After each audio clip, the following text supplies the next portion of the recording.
spray tan your 80-year-old ass and go the fuck away. Go do another reality show. You're fired. Mr. Trump, we had that rope shooting contest 5 minutes earlier, and I shot my rope 3 inches further than you, so I think I won. It has been confirmed. I shoot the most tremendous ropes. You're fucking fired.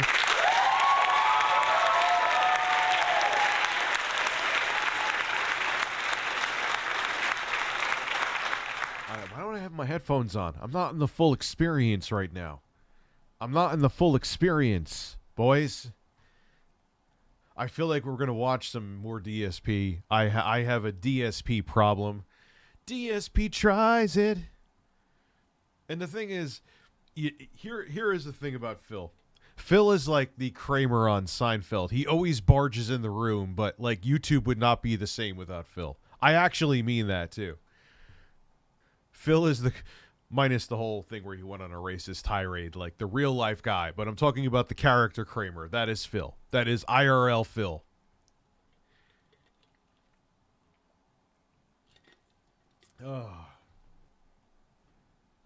Oh, let me get my headphones. I need to hear this shit. Richard Masucci, listen to me. Hello, sir. Remember to wash your anus. No, you got to relax your anus. Try to relax your anus. Try to relax your anus. Try to relax your anus. Try to relax your anus. Try to relax your anus. Try to relax your anus. Try to relax your anus. Hello, and everyone. Welcome to my stream.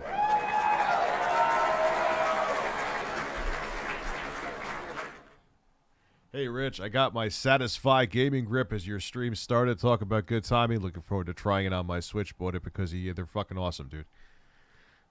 Well, especially, I was using a Switch Lite without one the other. I'm like, you can't. Especially, like, even the regular Switch. My man hands, my large, girthy hands are too much to... It's not an ergonomic system, all kidding aside. It's just not. And the Satisfy gaming grips gives the Switch the ergonomics it should have had, and it doesn't have. I mean, I get it. You don't want the system to be big and thick. You don't want it to be big and thick. But it's just like I'm holding... I feel like just like I'm holding like a...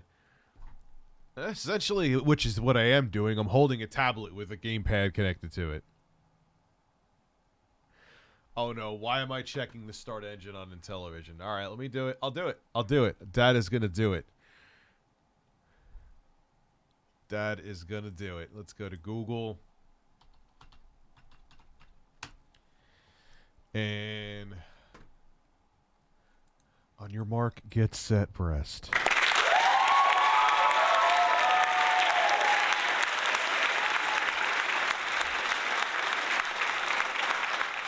So, start engine. Invest in private startups. It's time to be your own shark. Aha, because Mr. Wonderful is on the, he's the man right there who he makes sure the entire fucking world knows. Let me show it to you. I don't know why I wasn't going to show it, but I will show it. Hi, I'm Mr. Wonderful. My bald, shining head is behind this company. So that I have brand recognition. You could trust it. Oh, wait. It has a D+ on the Better Business Bureau for a fucking rating, which means it might as well have a goddamn F.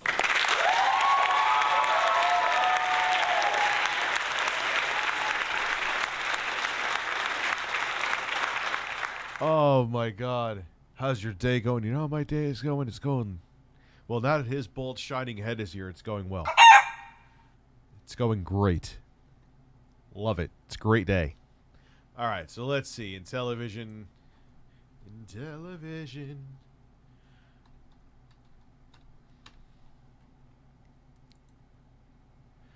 Oh, would you look at that? It's going down in investments. Gee, I wonder fucking why. I wonder why.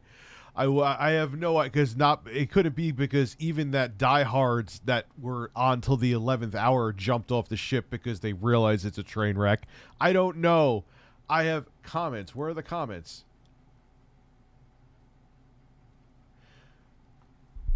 Is that... Oh no, that's not really Tommy Tellerico. That is a Fwa Tommy Tellerico. Let me zoom in.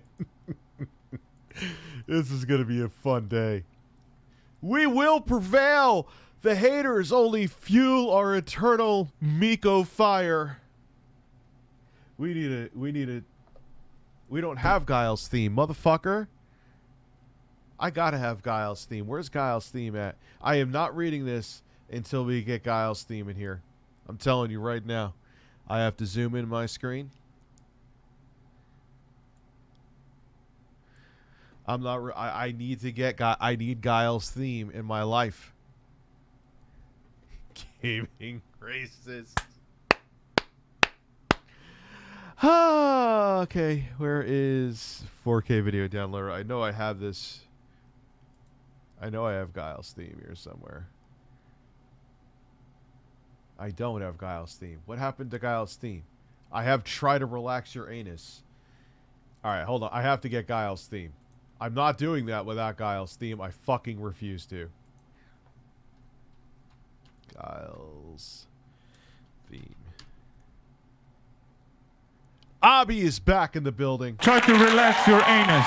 Well, there, Abby, you get...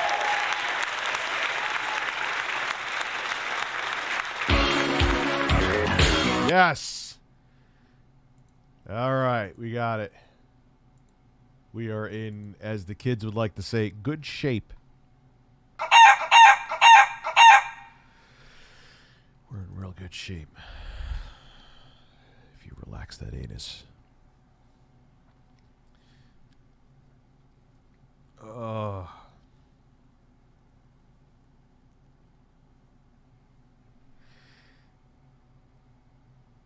It's taking quite a while to download 13 megabytes, but that is what is happening. Show in the folder. Where is Guile's theme on here? All right. Sorry about the technical difficulties here. Blame the birds. All right, so we'll get rid of you. Yes, go away. You will go in. And now...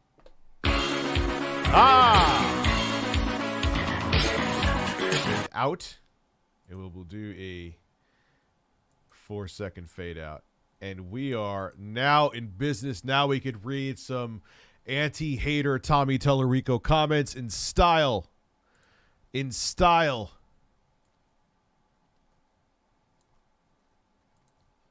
Eat it, haters. Let's go. We will prevail. The haters only fuel the Amico fire. You are all sad and pathetic, gaming racist haters. Steven Tyler is my cousin. Everyone who buys an Amico will personally get the Amico delivered by Steven Tyler. Eddie will have on nipple rings.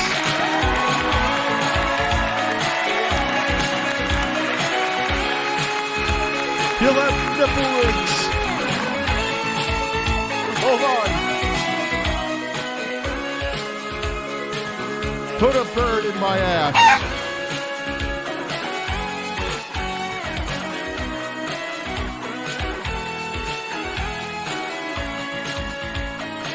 The Karma engine is totally real. We have the patent, all of them. We have everything. We have a Zune. We have a Zune to shove up your ass. A Zune to shove up your ass. A Zune, birds. You want a Microsoft Zune in your fucking holes? Oh, you do, huh?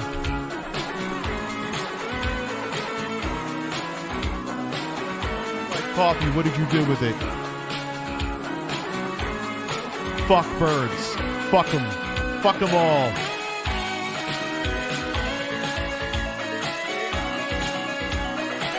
Tell them, Phil. You've been perfect. Anti-war protests are happening in Russia right now to show how bad if the telling your country has protests happening. Yeah. I just feel so bad for the people of Ukraine, man. I genuinely do. Tommy Tellerico.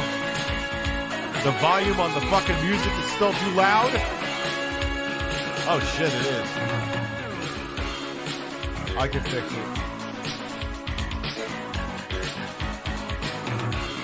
Alright, shut the fuck up for a second.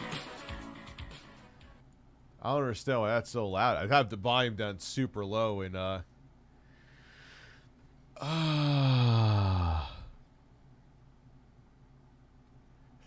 have it delivered. How is the volume now before I go back into it and lose my fucking mind again? That sounds significantly lower.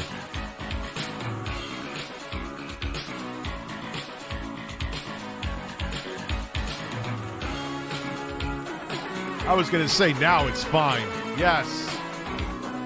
Yes. So let's keep going.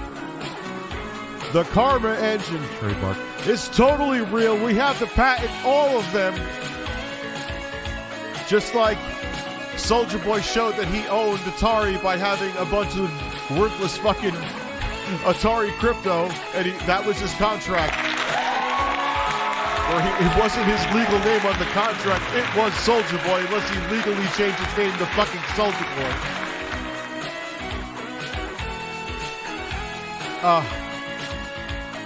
You haters and communists will see this is for all the faith-based crowd. You can feel safe with our gaming system. We can play with our cornholes. Oh!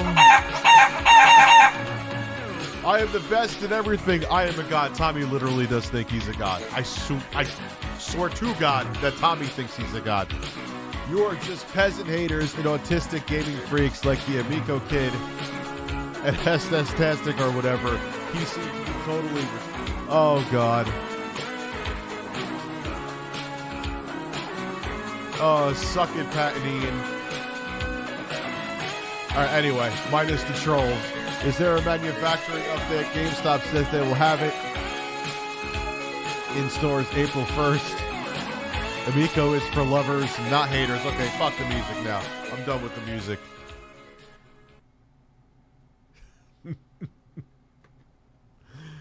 Oh, man.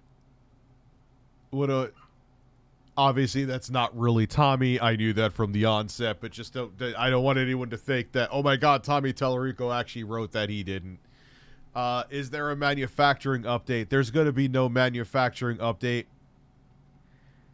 It's GameStop says it will have it in stores April 1st. It's not coming April 1st, Tara. It's not coming. This thing is not coming. At best, maybe the people who pre-ordered super early on, like this asshole right here, meaning me, I'm an asshole. We may get it. That's the best case scenario, Tara. That's it. Yeah, it is early today. The normal crowd will come in around 7, 8, 9. Never.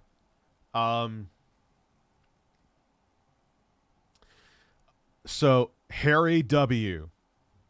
What will the Amico physical games be used for if the system does come out? Can I use them on a classic and television? Sure, Tara, please, go ahead. Put your NFT in your original in television and see what happens.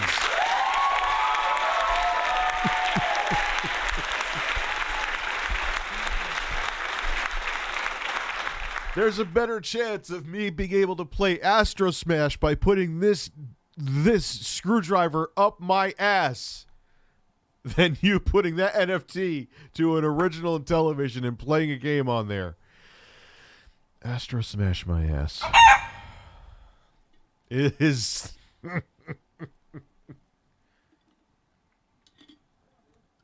My son played Harry W. I don't know if I trust this person. They're Harry W. My son played the Amico a few years ago at a Crayola event. He's now in college, and the system still isn't out. Yeah, when Tommy actually first announced the Amico, I must say I had a full, luxurious head of hair.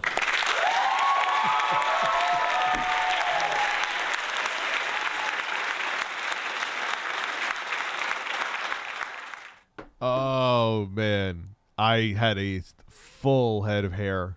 So and now I don't. Tommy, where's my Amico? Tommy, I am now an old irrelevant YouTuber waiting for my Amico, and it is not here.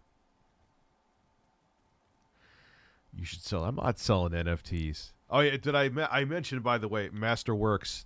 I'll probably get a larger audience in here at least later on. Masterworks is not your actual buying pieces of art. You are investing in art. You are not investing in NFTs. I did not put an NFT ad on my channel. Just want to, again, make that abundantly fucking clear. There was some misinformation. My jaw is hitting the ground for birds.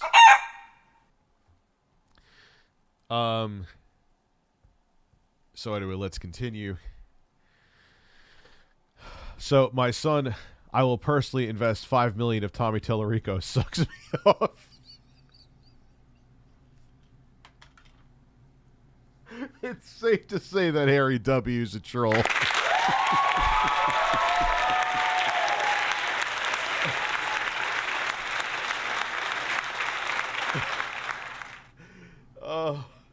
How is this allowed? I mean, have people be critical. Have them be harshly critical. But how is this allowed on Start Engine? No wonder why it is a fucking D+. Like, I'm not, let people be as critical as they want, but like when someone's sitting there saying that they want the CEO to give them oral sex, I think that maybe that steps over the fucking line.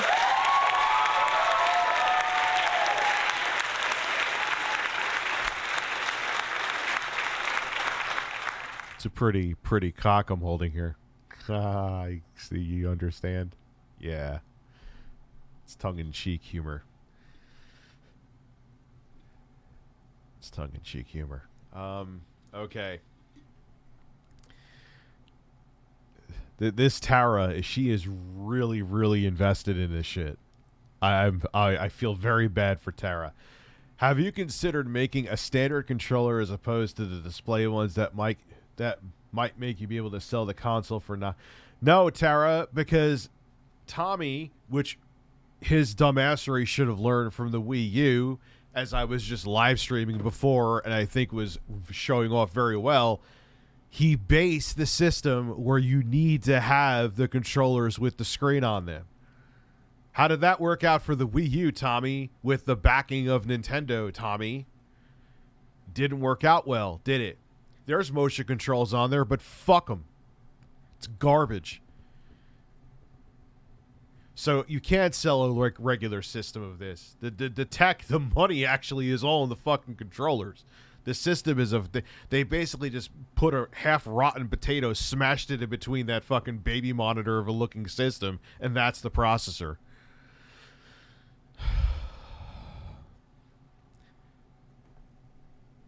Wash your balls. Oh. Like, oh man. So no, they can't make it standard, Tara. They can't. They can't. That's it. They base the system around stupid fucking nonsense tech that has been proven to fail with other companies.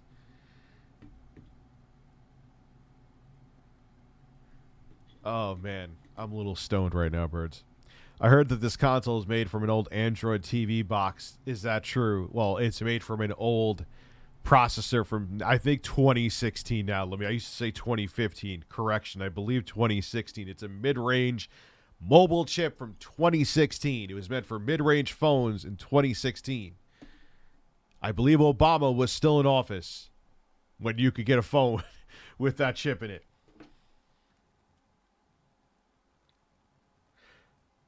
Google Fish, is that picture of the quartering when he was thinking about Gina Carano cucking him?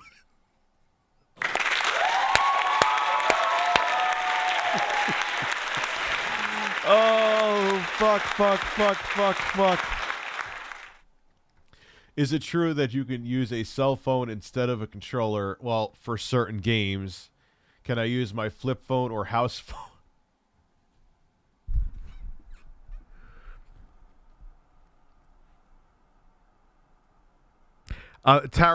She has to be a troll. All right, we're going. I thought she was serious for a second. She's a troll. Okay. I probably should have picked this up sooner. I'm not that bright. Okay. Does the Amico use C or D size batteries? You could use the same ones from your vibrator.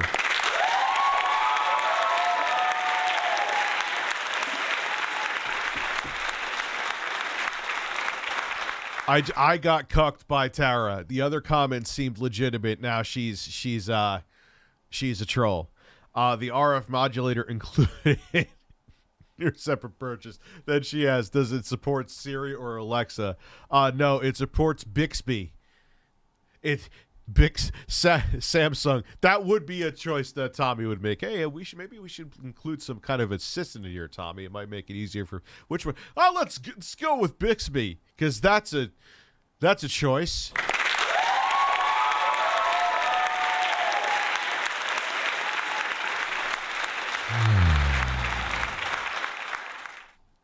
Will you have Space Invaders or Pac-Man? Tommy would just tell you he would have both. He'll also tell you he'll have Contra, Castlevania, whatever game you say, it will be on there. Tommy, will you have digitally remastered version of Beat 'em and Eat 'em? It's coming soon, and so am I.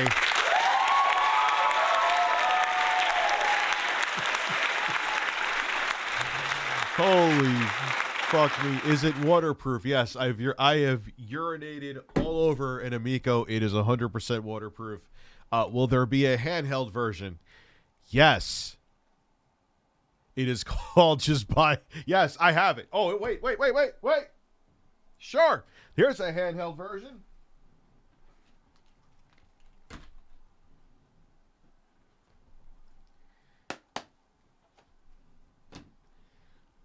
About as handheld as you could get.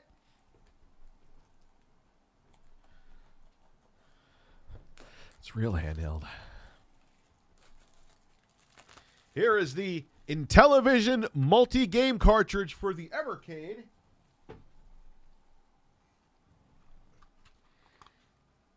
This. Don't you fucking cluck at me. Excuse me. Hope you're enjoying yours, Mr. Keemstar. Oh, you told me to buy you one. Well, guess what? I fucking did buy you one. Literally, I bought he said, buy me one, and I said, fuck you, I'm going to. How about that? I think I lost in that one, but that's okay. That's okay. It's all right. Breaking news, I got cucked by Keemstar. More on that at 11.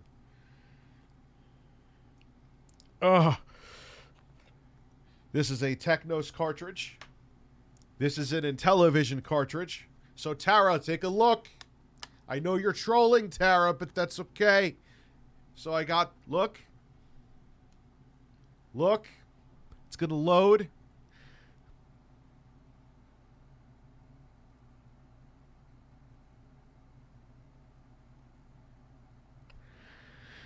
I'm going to stare at you while this loads.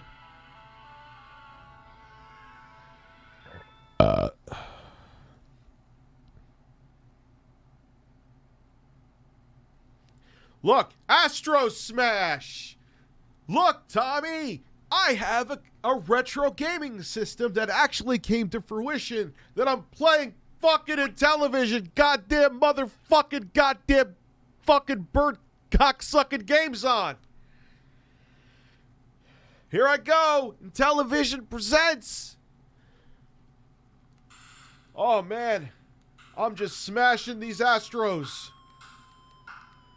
In my hands. It's portable. It's so... Oh.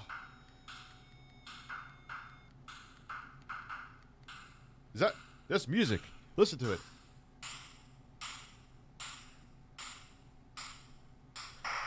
Okay, but you get my point.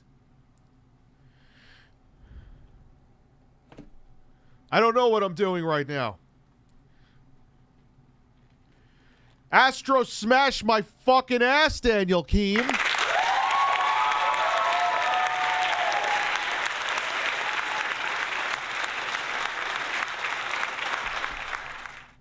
put this cartridge back in here for now. I got to keep my cartridges organized.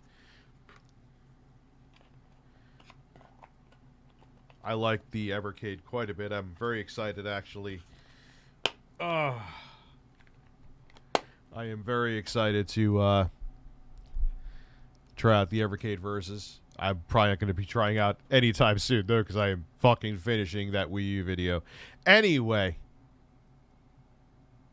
he tweeted a pic of the Evercade.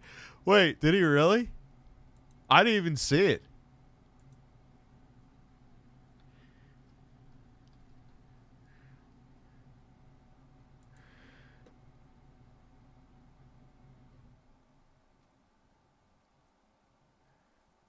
I'm looking at a second here.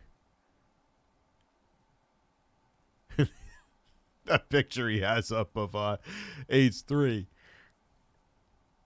All right, I'll look later because I want to. We got to get back to the quality here. There is just too much.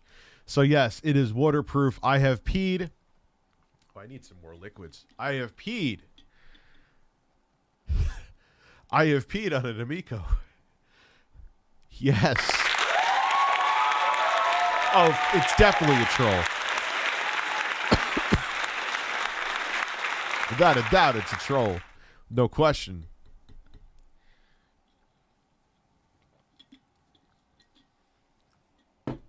Anyway, so I can't wait any longer for Metroid Prime 4 video on it. When do you think we'll see it? Do you think it's in trouble? No, you know what I think? They're probably they probably wanted to do something with the first-person perspective Metroid game that maybe there was a hardware limitation. Speculation. I have no inner knowledge of that. I'm totally just giving a stupid hot take right now. But maybe that's it. Maybe that'll be a launch game for the next generation of Switch. It would make sense, you know? Donald Trump's tremendous nipples. But let's thank you for the answer to my first question about prepaid development costs. And by the way, I don't care. I'm not looking for anything from fucking Keemstar at all in the slightest. I did it just to joke around, and it was funny. Let him enjoy the system. I know he DM'd me, and he said he thinks it's badass, and it is. And I'm not sponsored by them, so there isn't any like 4D chess I'm trying to play here. I was just kind of being a lighthearted dick. I have a small dick too, though, Birds.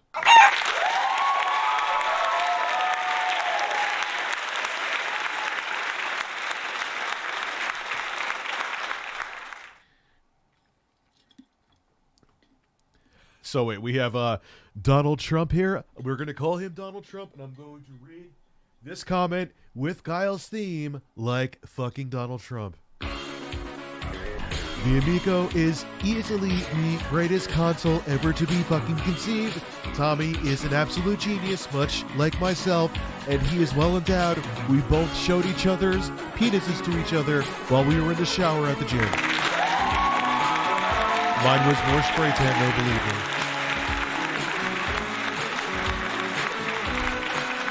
One of the greatest video game composers ever, Koji Kondo could only dream of having half the penis size and talent as Tommy, but my penis is slightly bigger and slightly more spray tanned. Okay? Alright. I find that all these hateful, fake comments towards Tommy and INTV are very sad, very sad. They clearly cannot see the genius of the Amico. I'm more of a genius, but Tommy's pretty smart too. The controllers are the greatest controllers you'll ever put your small hands on, but I have a huge penis. Obviously, fuck Marco Rubio.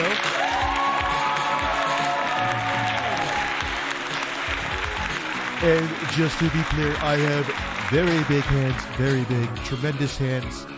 I have bigger hands than you would... And I have a tremendous testicles.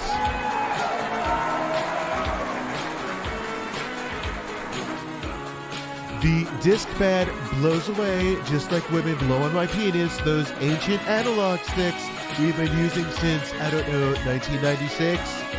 Twisting sticks around. My tremendous stick. I twist around my own tremendous stick, believe me.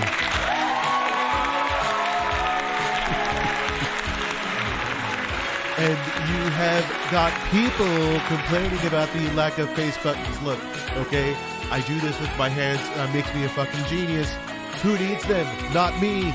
Only a narrow-minded gaming communist would choose face buttons over the amazing touchscreen on the Amico controllers. So all of you narrow-minded haters with much smaller, less spray-tan penises than me, believe me, stop spreading all of your hate towards the Amico. I mean, have you even played it yet? You have to fly to outer space to play the fucking Amico at our next event. If you can't fly there, that means you're just a hater. Sad. Real sad. Believe me.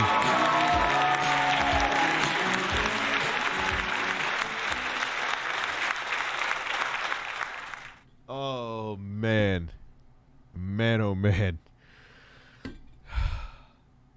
So, truly yours, Donald Tremendous Plunger Nipples Trump.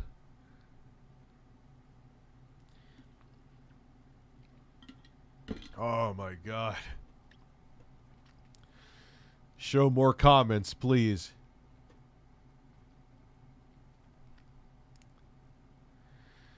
Oh, wait. We got a YouTube banger. If you could, so let's read this first. Let's read it. If you can afford an Xbox Series X, surely you can afford the console that affords you a safe, affordable family entertainment. This is a chance for you to pull in the reins on your family and become a tight, cohesive unit. Is this guy serious? You can't tell these people until like the 11th hour. This Switch might have hundreds of couch co-op and okay, thank you. He's a sarcastic dick. I like him.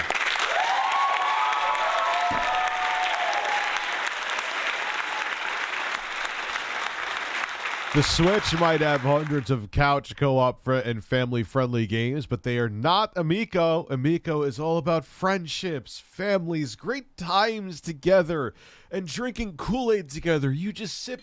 You don't drink you don't fill your own cup with Kool-Aid. You hold that cup and you so slowly let someone else drink from it, and they'll let you drink too. So you're just like exchanging drinks while you're playing your Amico.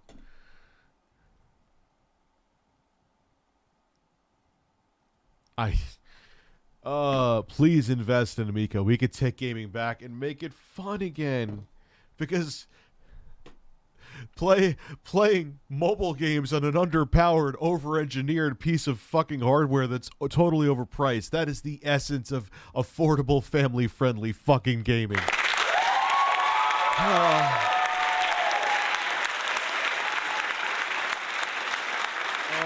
Jesus Christ.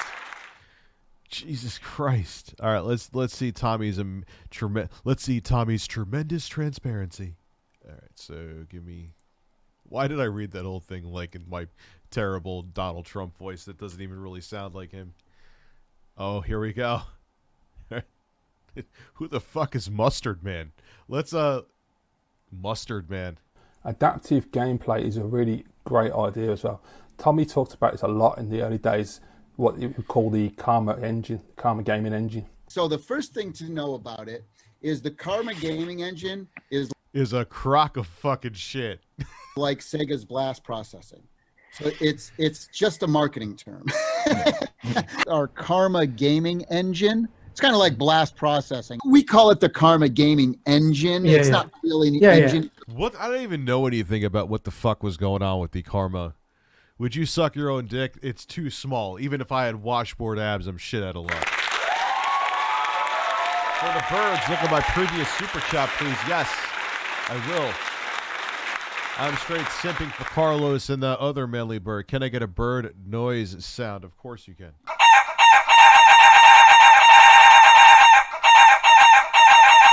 Is that enough for you? I hope so. I hope that's enough. Welcome. I see the stream is like an old man's penis getting hard. My stream is slowly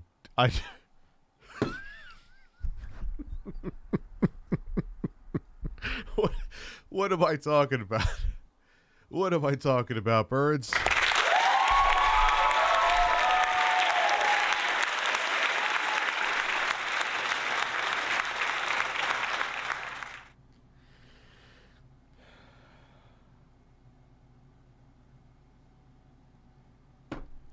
Anyway.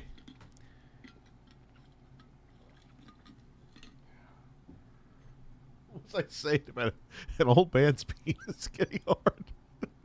It's like blast processing. We just Yeah, yes. Tommy, thank you. An old man's penis is like blast processing. Yes. You're getting Grandpa excited. Oh my god. Oh my god. Listening to Tommy is giving me emotional damage. Dude, he's so saccharine. So saccharine. Apparently 60% of people who surveyed say that Russia wouldn't have invaded Ukraine if Trump was in office. I don't know the complexities of the politics behind all this. I just know we are in a very dark place right now. I think that's the best way I could word it. So let's go back and read some more of these comments here. Any response to this article that suggests the conflict in Ukraine may lead to increased costs and well, it's going to. But that's not another thing they could hide behind.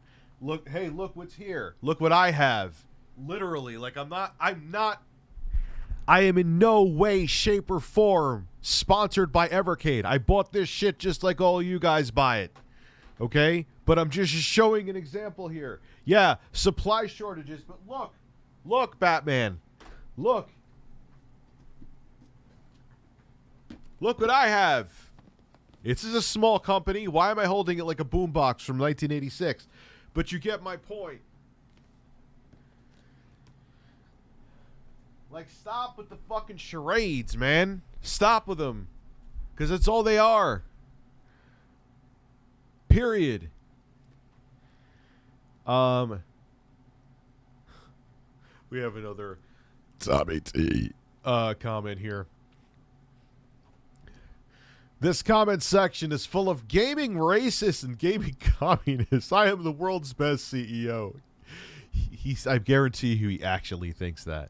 I'm sure he does. Many people have said that. Believe me, I am a smart person. Very tremendous, very spray tan. I love these fucking trolls. I love these trolls. I love them. They're so genius. This is good trolling. You're just being a dick. You're not harming anybody. You're not putting out someone's information. You're not swatting them. Yeah, you're still being vile human beings, but I wholeheartedly fucking approve.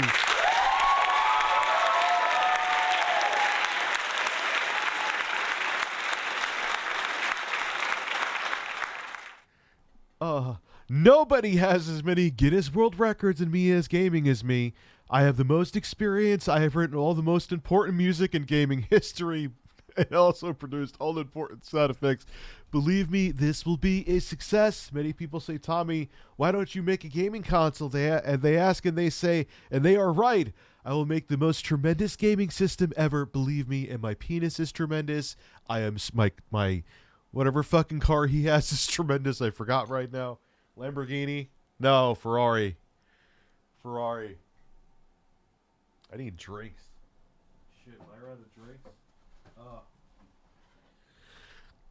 But anybody who says it's Pepsi, it's not. It's seltzer.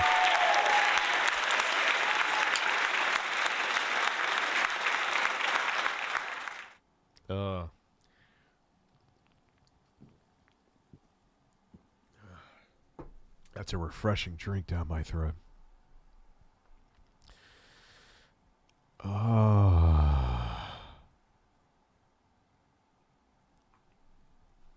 Anyway, let's continue with the family fun here. Since Nick keeps talking about haters in the comments here and how he's blaming them for reason the Amico Start Engine campaign is flopping, I think it's appropriate to share this. On September 28th, 2020, almost 4 months ago, Tommy Satirical made a long Reddit post and he says, contrary to what a certain group tell you, I do not call people who criticize us haters. And now watch this compilation of clips somebody put together of Tommy talking about haters. Oh, please. Oh, please. Please.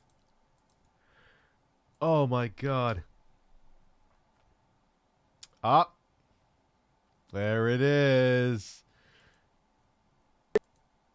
Why? The haters, you know, again, there's a handful of haters and people who look at our games, and I've seen a couple of haters, you know, again, there's a handful of haters in the thing here. I'm watching what people are saying. This is the crazy thing to me, is that like video games are supposed to be fun, yet you have these, you know.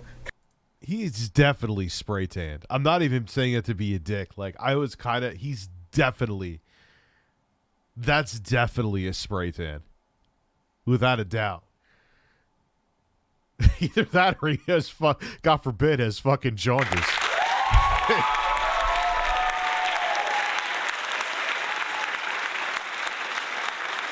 Who's that sexy testicle? That sexy bearded testicle? That was a man. Kind of sociopathic haters. And you know, I see sociopathic haters. He called them sociopathic haters. He called them, he did, and that was that on my stream? Please say no. Please say no. Oh, it's so, I've learned so many lessons from this. A few of them in the chat now, in fact, and they, you know, when those kind of haters and online bullies to kind of make those haters look like the fools they are, you know. Again, just watching the chat here, and there's a couple of the haters are on, you know, saying everything out of their mouths negative. What am I going to sit here and lie to everybody and say, oh, all those that you know, all those that awful hater. Oh, again, here's where the haters try to have it both ways. Right. And there's not a single hater out there. Oh my God, he's obsessed. He's obsessed. Why did it take so long for the board to make this man step down? And they should not have made him step down for a guy who was in any way, shape, or form involved with the Coleco Chameleon. But here we are. Now he's the CEO of another shit retro company. Like, how does that happen?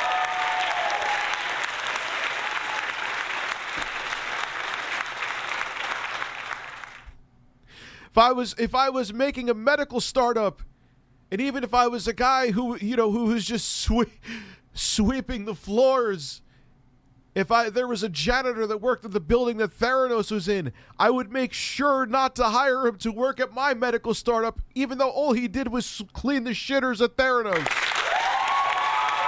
It doesn't matter. It doesn't matter. Richie had no idea what was going on. They're saying about Ryan Adams, whatever he is, he looks like he kind of. I can't say it. I can't say it. Anyway. Like, who the fuck thought that was a good idea? It's just about the optics of it. Like, you're starting a medical startup, and you know, especially, you know, skeptical of the community, especially after what happened with Theranos, even if your idea is legit. Would you hire the guy who was a janitor at Theranos? You wouldn't want to hire anybody that was there. Doesn't matter if they were innocent or not.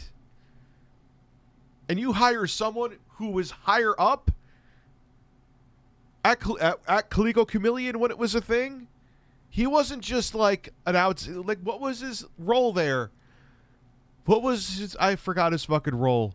It was not just small potatoes.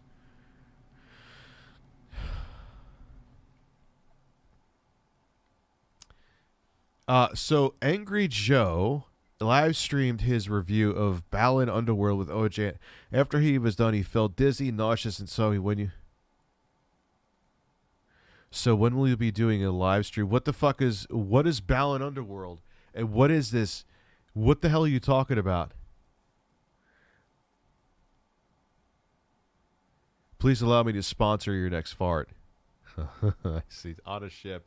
So it's a game that he was playing that made him dizzy, made him hurl. Angry Joe has a beard.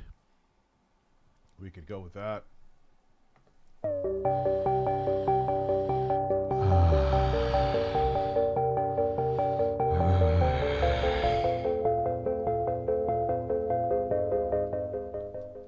There that's going to tear me down. That, again, the haters or the people out there don't. Oh my God. Oh my God. I cannot believe I cannot believe a fucking CEO is acting like this. I can't believe it. I can't believe it. I can't believe it. I can't believe it. I told him. I fucking told him. We were still cool. Tommy, I told you. I told you this was going to bury you. And what the fuck happened? It buried you. And I told you in a more polite way. I'm like, Tommy, you have to ignore this shit.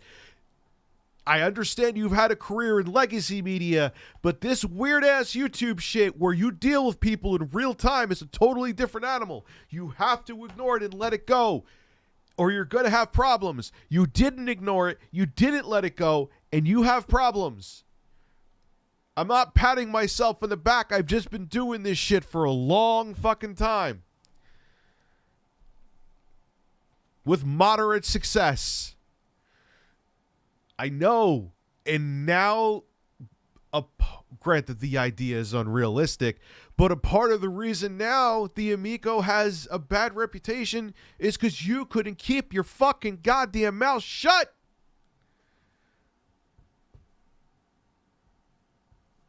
And I knew it because I used to not be able, I still can't keep my mouth shut to a degree, but I'm also a commentator. That's what I do. If I was the CEO of a company, zip. But as a person who was, you could still say I'm a lolcow, but a negative, let's say I was a negative lolcow, where I was feeding into all the drama and shit, my YouTube channel essentially imploded. I wouldn't be doing this still now if I kept up on that trajectory. I told you about that trajectory. You just kept going. Like, Tommy, hey, you're going to go into an iceberg. All right, Rich, thanks. Going to keep going into that iceberg. Fuck you. Oh, look. You hit the iceberg. And now the ship is sinking. So let's have the person who was one of the higher-ups at Coleco Connection, another big retro gaming scam, become the CEO of another retro gaming startup using a retro gaming name. Christ almighty in heaven. You can't make this shit up. You can't make it up. You can't. It's reality. If I wrote a story like this and tried to sell it to fucking Netflix, they'd laugh at me for saying it's just unrealistic. It's too fake. Like, this could not happen in real life, and here we are. Let's Vladimir Tellerico. Don't think about or connect with. And I'm on Twitter. If you want to see me say snarky things to haters, I'm on Twitter too.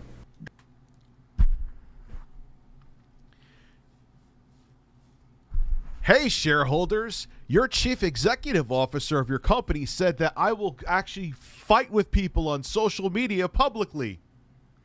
How do you feel about your investment? Jesus Christ.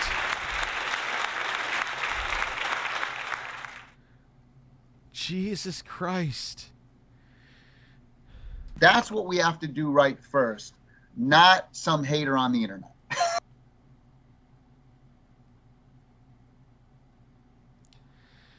Oh my God. Okay, I showed it early. Now the haters, is that when the haters are out. Oh, and the way, somehow this way he says it, I kind of feel like it's like chalk on a haters. Oh God. Hater, oh, bird. It's like, it just like goes up and down my spine and out my asshole. Out the ass. Out there, and there's a couple in your stream right now. And if you want to see me pwn haters on. Oh yeah, you pwned yourself out of the CEO position. That's you pwned your own company that you bought. It's dead. The only thing I could see you doing in television doing is this. Literally, like, this is what's going to happen. Evercade and Television Collection. There you go. That's what you're doing. Yeah, congratulations, Tommy. Yeah, the console had maybe like a single-digit chance of maybe even getting a niche market, but you fucked it all up because you couldn't shut up. So you ain't pwning the haters. The haters didn't pwn you either. It ain't our fault because I guess I'm a hater. It isn't our fault that this console failed. It was the poor mismanagement and terrible public relations that is squarely your fault that was done. And squandering money, mismanagement of money. I don't think this started as a scam, like I said. I genuinely don't. But your ego turned it into a giant joke and made it a scam because you just couldn't be told no. You couldn't be fucking told no. On Twitter, like I can take, the haters all day long. I've been dealing with them my whole life. No, you can't. And no, you haven't. Not at this level. You're a narcissist too, but you have zero experience. You didn't deal with shit like this back in 1999 and 98, dude. Get the fuck out of here. You didn't have people live streaming and saying that you can't take when people say that something you're working on may not be good. You can't take criticism. And the thing that you need, especially when you're trying to make a startup product like this, is you need to take every piece of criticism, even some of the hate, not the malicious shit where people are threatening people. No, fuck all that. That's harassment. But like, okay, what are they saying? Maybe there's nuggets of truth in this hate that we should listen to and maybe fix our product instead of sitting there and having a dick measuring contest with people with one follower on Twitter. But that was more important to you. And building, what'd you think, this stupid fucking cult of a bunch of YouTubers with 200 and 300 subs was going to be like this blind, brain-dead army to market your console? Yeah, you did. You thought that. It all fucking blew up in your face, though. But I'm a dick, right? I need help, right? Yeah, I'm insane. But at least I'm not a fucking self-absorbed narcissist like you. I like to actually poke them and piss them off. We know. It's funny. Some of the haters. No, it's the only way I can contact him now. He has me blocked on Twitter. He has me blocked on Facebook. I would love for him to come on and talk about all this. I can't debate him any other way. He ran for the fucking hills. Kind of like how when Retro Bro came in here before I started showing like the SEC filing and the actual crowdfunding and how everything blew up in their fucking faces, he left real quick. Hide from the truth and call us haters. And I'm sure, like I said, and there was other YouTube channels, not just Pat and Ian, saying they guarantee you that once this thing fails, they're gonna say that all the haters did it. They're talking like there's like board meetings and investor calls and shit like that, and they're writing, I guess they're documenting the calls that like the CFO and shit is talking about haters. Shut the fuck up about it. Why are you talking about haters? Make a product and shut your fucking mouth. Shut up. That's all you got to do. Christ almighty in heaven. I bust the haters' balls. Yeah, there's a share of haters out there, and we like to have fun with the haters. Oh yeah, you do. We pwn some hater noob. It's the people who know, even the haters. So for us to have our haters out there, it's so fucking true, man. I'm sorry, it's so fucking true. How do people not see this? Like, how do people not and look at this and just think that I'm a dick? Pat and Ian are dicks. Pat and Ian are dicks. But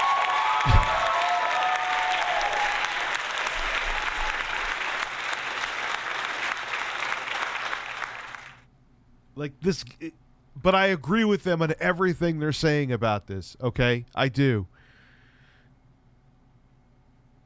This guy, he should have never been like, but he bought a huge share of the company, and who was gonna tell Tommy no in the beginning? You know what I mean? Who was gonna tell Tommy no? Like, you are not leadership material, buddy. You're talented. You've garnered plenty of success, but you were not CEO material. Like, this is like emperor wearing no clothes levels we're going to. No one was going to say that to him. Now there is news that there might be a cheaper Amico model coming out when the first one is not even in production because lack of funding.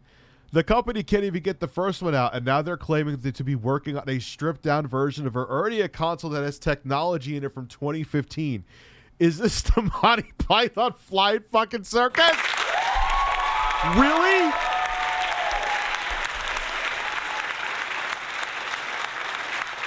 You can't make this stuff up even if you tried, ladies and gentlemen. He's right. He's right about all of it. He's right about all of it. Oh, my God. Net of $52 in just about a dozen days of this disastrous That's true. It actually went down. It went down. The worthless joke of a CFO can whine all he wants. This thing is dead as a dodo. $52 in 12 days. I know panhandlers on the subway who demolished those numbers. Holy shit. Yo, they should have a Shark Tank with Tommy and the guy who's the CEO now who kind of I can't say what he looks like. It's too mean. I'm choking on my own dick here, Bird. Hey, Rich, I finally got a PS5 from Walmart for MSRP days ago. However, their shipping is garbage. Mine is expected to deliver by the end of March. That sucks. That sucks, man. But at least you got your hands on one, if that's the silver lining. So I think it sucks when you want something bad. I know how that is. Yeah. So he's so right, though. Harold. I love Harold. Harold. He's 100% like. You have if there's hype and excitement around a product, there should be growth in the investment, man. This is a joke.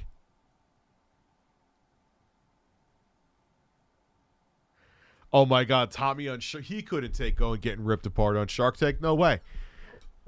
His ego couldn't handle it. He never would go on. I guarantee you, he would never go on. I'd pay to see it, but it would never happen. He would never. He's too egotistical to do it. You get fucking Putin on Shark Tank before you get Tommy.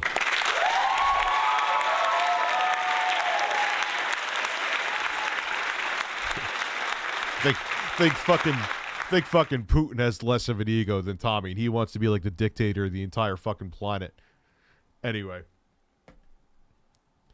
my friend Saggy won't order one, but I can't wait for the Amico so we can all play games together. There's games today you can't play together. Well, you can, just not the way you can on the Amico. Someone's making fun of somebody. I smell it. When I write books, by the way, I'm an author and professional gamer. I start out small like the Amico. The Amico, to me, represent the best hope for unity in life. The controls are different, just like life. What the fuck is this?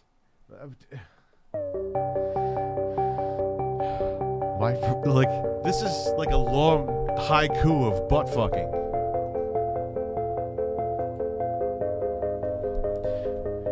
My friend Saggy won't order one, but I can't wait for the Amico so we can all play games together. Speedy Door, you are 100% correct. Back to the haiku.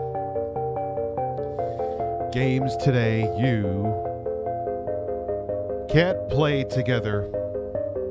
Clock.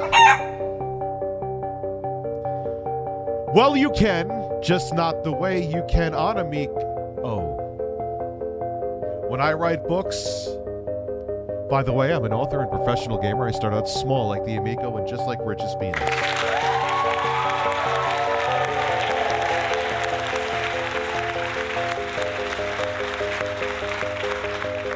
The Amico, to me, represent the best hope for unity in life. The controls are different. Just like life. Life,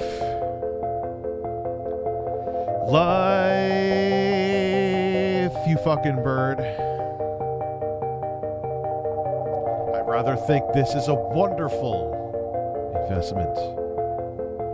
I know Tommy can make little things seem huge.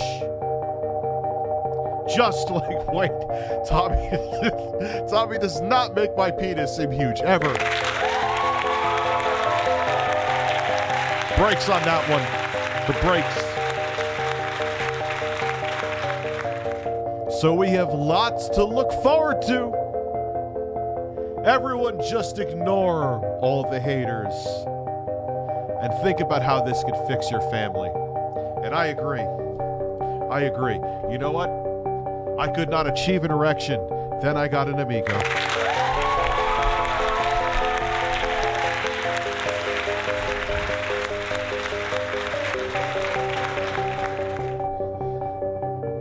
My wife had flabby titties. Now they're perky and firm, thanks to the Intellivision Amico.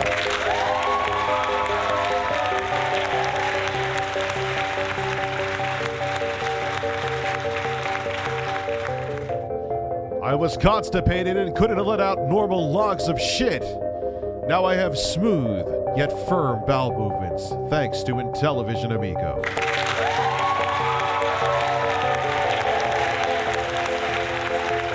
Now my ass is in her body. I love birds. I love birds.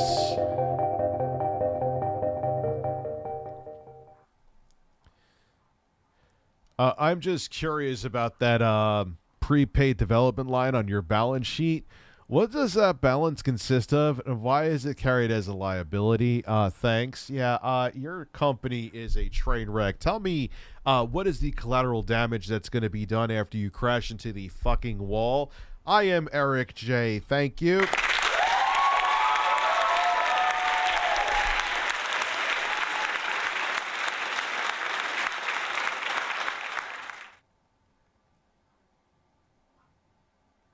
Let's show more comments.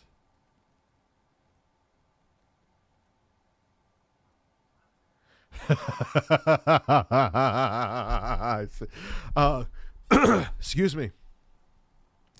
We live in a strict Christian household, and the Amico is the first and only console we have ever considered. We want our boys to quit playing with themselves and start having fun playing together. My kids have stopped jerking off. God bless you, Intellivision.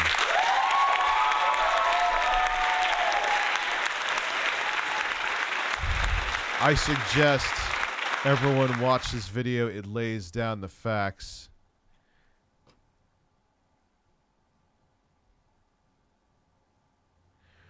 Remember the XXX meme of the video who went to this? No, I don't. I actually met him, and he's a pastor, anti-porn activist. Remember that porn meme, the video guy? No, I don't remember it. Can I get a wash your balls? Of course you can. Wash your.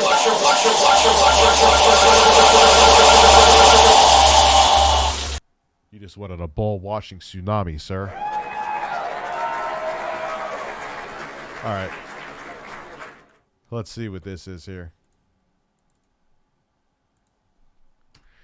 Wash your balls. Oh, let's watch this. Let's watch this. I could go for a balanced and First announced by video game composer Tommy Tallarico in 2018, the Intellivision Amico was to be a family-friendly console with affordable games free of swearing and violence, and no predatory sales practices like microtransactions. The company had success with an early fundraising campaign, and while I wasn't personally interested in the system, I could imagine... Even the controllers, like their design just looks so dated. Like it just looks like something from 2006. Like everything about this thing is like 2006. Carving out a small niche of fans. He's going to go on Ellen and cry about me, Pat and Ian. You know, the haters. However, following 3 years of mismanagement and constant lying to investors and consumers, the Intellivision Amico is now almost certainly doomed to failure. Intellivision is on its 4th crowdfunding campaign, which, even if successful, will only tide it over for 6 months. It's not going to be. They are going down in investment money on that crowdfunding campaign. The project is beginning to feel like a scam. That may be harsh, but I don't know what else to call the latest attempt to raise money with a pitch filled with lies and misleading statements. Whatever you want to call it, I strongly advise you to stay well clear. Obviously, this isn't the usual type of content I put out on this Damn, this is a savage video, channel. However, the former lawyer and accountant in me couldn't resist digging into this mess. The original Intellivision, a portmanteau of intelligent television, was a home console first released in 1979 with a couple of subsequent iterations. It sold over 3 million units in its first 4 years, but struggled against the Atari 2600 and in the video game crash of the 80s. And yeah, killed it. It was like a blip. It was a very not. I mean, it's selling a few million back then was, it's nothing to sneeze at, because you got to remember the gaming market was much smaller. But it was still just a blip in the whole history of fucking gaming, man. Tommy, thinking back on that now, I should have said to him back in the day, like, what do you expect? It's a small company. Like, no, Intellivision wasn't a big part of gaming, It's not like Atari. I had to buy another Atari VCS, and it makes me sad inside. For the video I'm going to do next after the Wii U video. And that was pretty much it until 2018, when Tommy Tallarico bought Intellivision Productions, which held the Intellivision IP, and announced his plans for a modern system dubbed Intellivision Amico. From day one, Intellivision made it clear the console was targeted at families with young children, from the acronym SAFE for Simple Affordable Family Entertainment to the maximum age rating for games of E10+. Games would be cheap, initially up to $8, although the cap is now at $10 for digital and $20 for physical, and that is set to go up again. DLC and... So the games, that was one of the big things. And that kind of colored your judgment a little bit. I forgot to mention this, and it's kind of in defense of myself.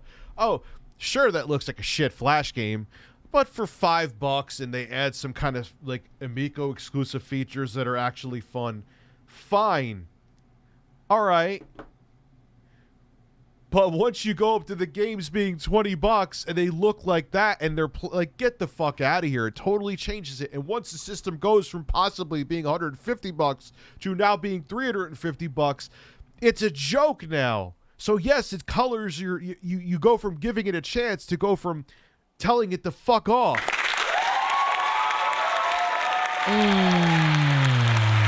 I am moaning. I am Wings of Redemption. I am Wings of Redemption. I'm going to go get a protein bar for my dinner because I'm not stopping. I'm going to continue. Let me just go grab that real quick. I'll be back in like 2 minutes. I think I'm going to go get a coffee too. Give me a couple minutes. We got a lot to go through with this, and I'm watching all of it. No. I'm just going to go grab my cookie. I'll be right back. Wash your balls. Oh. No, I got THC right here if I need it. Then I got coffee. What the hell am I talking about?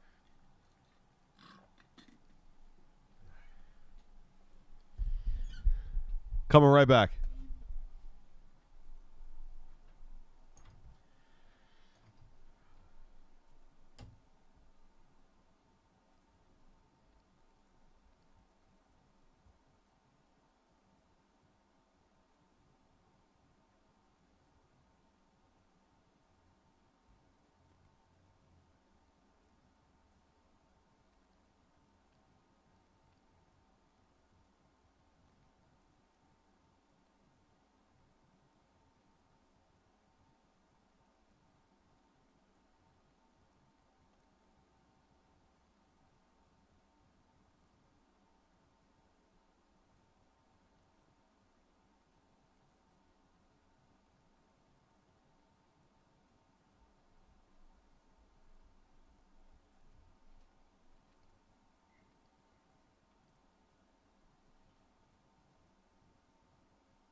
man is back. Okay. Oh, Tommy mentioned something about Ellen. Yeah, Tommy mentioned something about Ellen. This is a protein cookie. It's a meal replacement. It's 250 calories, 17 grams of fat. It actually tastes pretty fucking good. Ah. So, I'm going to snack on this like a bird. Microtransactions are banned. All games have to be unique to the Amico. Talarico claimed modern controllers were too complicated, so the Amico controller has a touchscreen with a wheel and shoulder button. Which is more complicated than a regular fucking D-pad, but whatever. Buttons designed for ease of use, even by those not familiar with gaming. Basically, he wants to replicate the success of the Wii. All this sounds nice in... Yeah, but in 2022, as we see, no one has time for any of that screen on controller shit. Theory, but the Amico is always going to be a tough sell. The messaging has been remarkably out of touch with common sense knowledge about the video game marketplace. I didn't make this video to bash the project as a whole, but it's important to show just how detached from reality Talarico and his team have been from the start. For example, the fundraising campaigns are dripping with more boomer energy than a Facebook anti-vax group.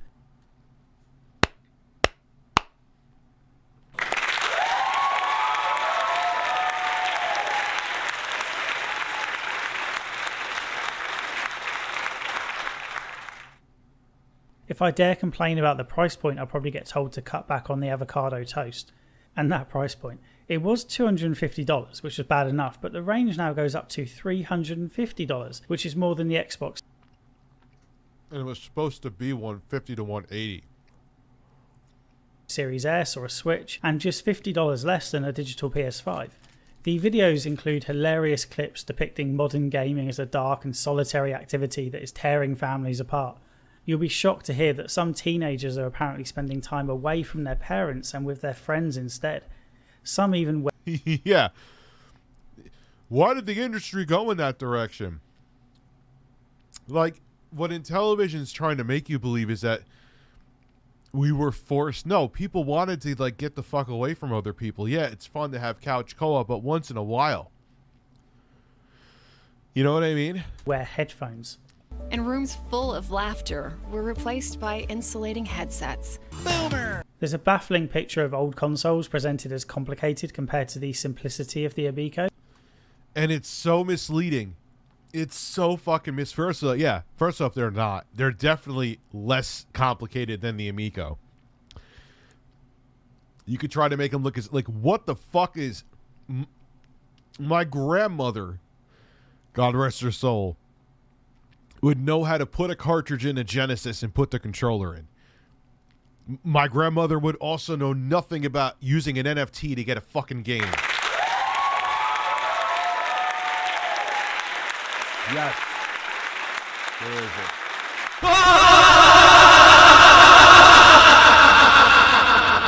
Birds. Birds. Oh, man. That cookie's so fucking good, man. This one cracks me up. Like, what are they trying to say with this image? Why compare it to old consoles for a start? Isn't the point that modern gaming is bad and old gaming was good? And if you do want to compare to old consoles, why not show all the wires and remind people how messy it was? This image just makes me want to get my Sega. James Dean, you got to change the currency that you're trying to troll me with. Because obviously I know it's another alt account from a similar person. But have a great day. Mega Drive out. The advertising makes a big deal about how there are more than 3 billion gamers, which is basically just them counting everyone with a smartphone. Imagine trying to pitch a movie and leading with 5 billion people watch movies, we're going to make a fortune. That's basically what Intellivision is doing. And has anyone on this all-male team ever met a child? Like, kids quickly get to grips with controllers, and if the family can afford a $350 novelty console, they can certainly afford a cheap tablet or a phone for the kid to mess around with. Yes. And that's if you can drag the kid away from Roblox or Minecraft. Kids aren't idiots. They're annoying, but they aren't idiots. I'm also not sure how Intellivision expects to get devs on board to make unique games for a system that even in Talarico's wildest dreams will have a small user base, and caps the price at $10. And did the Ouya just not happen to these people? And that system was cheap. But yeah. Yeah, that system actually was cheap. It was $100. You got a controller. And there was all the free shit that you could play out of the box. Horrible. Yeah, and it's always like, most people have, if they have like Sam's Plaza, both his first and last name are capital. It's always, they never have a picture. It's always, I believe that's British pounds. And it's always some kind of name like that. Like, yeah, I had an ad in a video calling out fake Arma 3 gameplay. It's always, like, I had an ad. I don't apologize for it. It's like, at least I wasn't like fucking CNN who had a, what was it, Applebee's ad come up in the middle, literally when there was an alarm going off. Christ.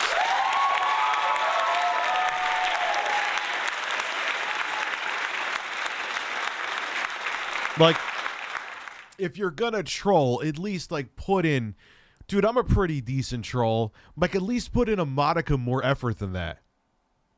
Like an extra 2 minutes, you may have tricked me, but it sucks. Yeah, Fastbender. Having a bad business model doomed to failure is not something worthy of investigation or being called a scam. The very channel you're watching. What brand of cookie? I don't know. It's really tasty. Let me find it. It is Quest. Quest cookie. This video on is a failed business, but it's not a scam. The problem comes when you continuously lie while asking for money. I'm not going to list every inconsistency and inaccuracy relating to this project. Plans change, prices increase, ideas have to be cut, pandemics happen, etc. It's not all dodgy and worthy of warning or ridicule. I'll stick to the more blatant lies and general mismanagement. As always, I like to kick things off with a little light fraud. Intellivision Entertainment has long touted its Karma gaming engine, which it claims adjusts game difficulty on the... The Karma gaming engine is a balancing system built into games, Amico games, so players of all... So finally I get to really understand this. Okay, so maybe this is more nefarious than I thought. Okay. Is a balancing system built into Amico games so players of all skill levels can compete fairly against one another. It does this by dynamically adjusting difficulty for players based on how well they are doing in the game. This allows Amico games to provide competitive gameplay for both novices and hardcore gamers alike. So they essentially have some kind of algorithm to see, okay, you have this skill set. That doesn't sound like it was going to be smoke and mirrors. Then you backtracked and said it was like smoke and mirrors. So this is another one of his fucking bullshit. This is another thing of bullshit from Tommy, right? Fly. This was mentioned during the first fundraising campaign on Fig and is still mentioned in 2022's fundraising campaign. This sounds a little odd, right? Like, not the concept of adjusting difficulty as such, but the fact that it's seemingly built into the console firmware. Well, it's a lie. While official materials mention the Karma gaming engine as a real thing. Like Left 4 Dead kind of did that. No, it did. They had, so like the AI would realize, oh, you're really breezing through this, so it would make it tougher and like throw another tank at you. Yeah, adaptive difficulty is a thing. Tommy Tallarico has gone on record many times in random interviews and streams admitting, even boasting, weirdly, that the Karma gaming engine is just a marketing term, like Sega's infamous blast processing on the... Yeah, so why would you make an in-depth thing about it? Dude, he is such a fucking man-child. He is such a fucking man-child. I don't get it. Why would you make up something and do something elaborate like that? See, what it is that it's exactly what Pat and Ian said as well. He was just saying, it's going to have this price point, not without a team together, a bunch of engineers knowing nothing about the cost of parts, and just said it's going to cost this much. The games are going to cost this much. It's going to do this. It's going to do that. Oh yeah, we're going to have some AI in all of the games that it can detect if you suck or not, and it'll make the game tougher and adapt the difficulty. Call Karma. Oh, we can't do that. We can't do that. The console can't cost this much. Yeah, well, it was just marketing. It was blast processing. No, it wasn't.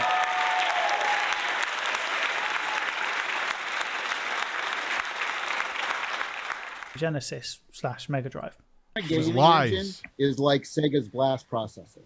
So it's just a marketing term. Blast processing. It's not like a real like hardware thing or anything. We call it the Karma Gaming Engine. So, you know, it's not really an engine per se. It's more like a philosophy. Bullshit. You were trying to come out with something you were told it couldn't happen, and now you're backtracking. Christ almighty. Again, I don't know that, but yeah, I do. Why do you still have it in your fucking marketing materials? It's not real a physical engine or anything like that, or a, you know, proprietary whatever. It's a way of thinking. The Karma Gaming Engine. It's not really an engine. It's a philosophy. It's like blast processing on the Mega Drive, right? This is interesting. First of all, blast processing was technically a real thing. It essentially added a bunch more available colours by blasting the processor. However, it couldn't be used, not with regular cartridge games at least, because if it was used it would take up all the console's processing power with nothing left to run the game. But it was real. It was also that the Motorola 68000 was a faster processor than what was in the Super Nintendo, so they kind of rolled with that too. So it was kind of misleading, but not. The Karma Gaming Engine is apparently not, despite it being described in investor materials. Even worse, Intellivision Entertainment continues to describe... Yeah, that's slimy. How many people who may be investors in this don't know that it's bullshit? Why are you... the Karma Gaming Engine as a patented They may system. invest because they think it's a good not. idea. I mean, you can't really patent something that doesn't exist, right? Or can you? Because in January 2022, Intellivision did file a patent application which includes an adaptive difficulty system. So is it real now? And if it is, why would Talarico say it's not? This engine, or whatever you want to call it, looks basic and I'm not convinced it's patentable, but I'm not an IP expert or a programmer. Proprietary, whatever. Anyway, you probably shouldn't describe a system as being patented in an investor presentation when you don't have a patent yet. But it gets even worse. Intellivision Entertainment received a grant of €450,000 from the Film Commission Bayern, a Bavarian entity that seems to be at least partially funded by the local government. The grant specifically describes the Karma system as being under patent, so Intellivision must have told the Commission that it had a patent for the Karma gaming system, which means it basically lied to the Bavarian government to get a grant. Oh, this is getting spicy. This is getting...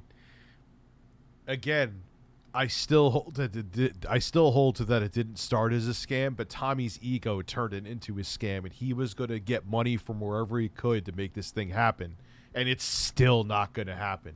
This is incredible. Hi, Dad. Can I please get to relax? Yes, of course. You can get more than that. Try to relax your anus. Try to relax your anus. Try to relax your anus. Try to relax your anus. Try to relax your anus.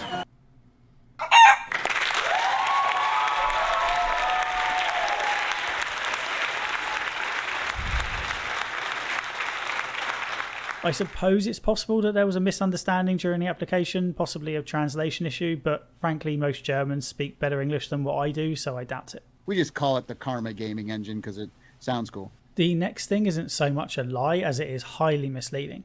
Intellivision claims to have over $25 million in pre-orders and directs. We know there is just over $7 million in pre-orders through FIG, but it appears the rest of this number is merely declared interest from retailers such as GameStop and Amazon. I highly doubt those companies have committed to purchase any units, and I certainly don't see any commitments in the latest available balance sheet. Intellivision lost $1.3 million. Like, who would look at this gameplay and think, yo, I need this system yesterday?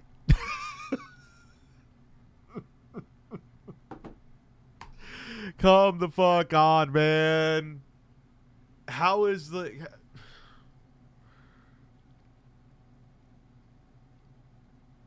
This is like Newground shit. Seriously. Like, it's amazing what people can make themselves believe when they're delusional.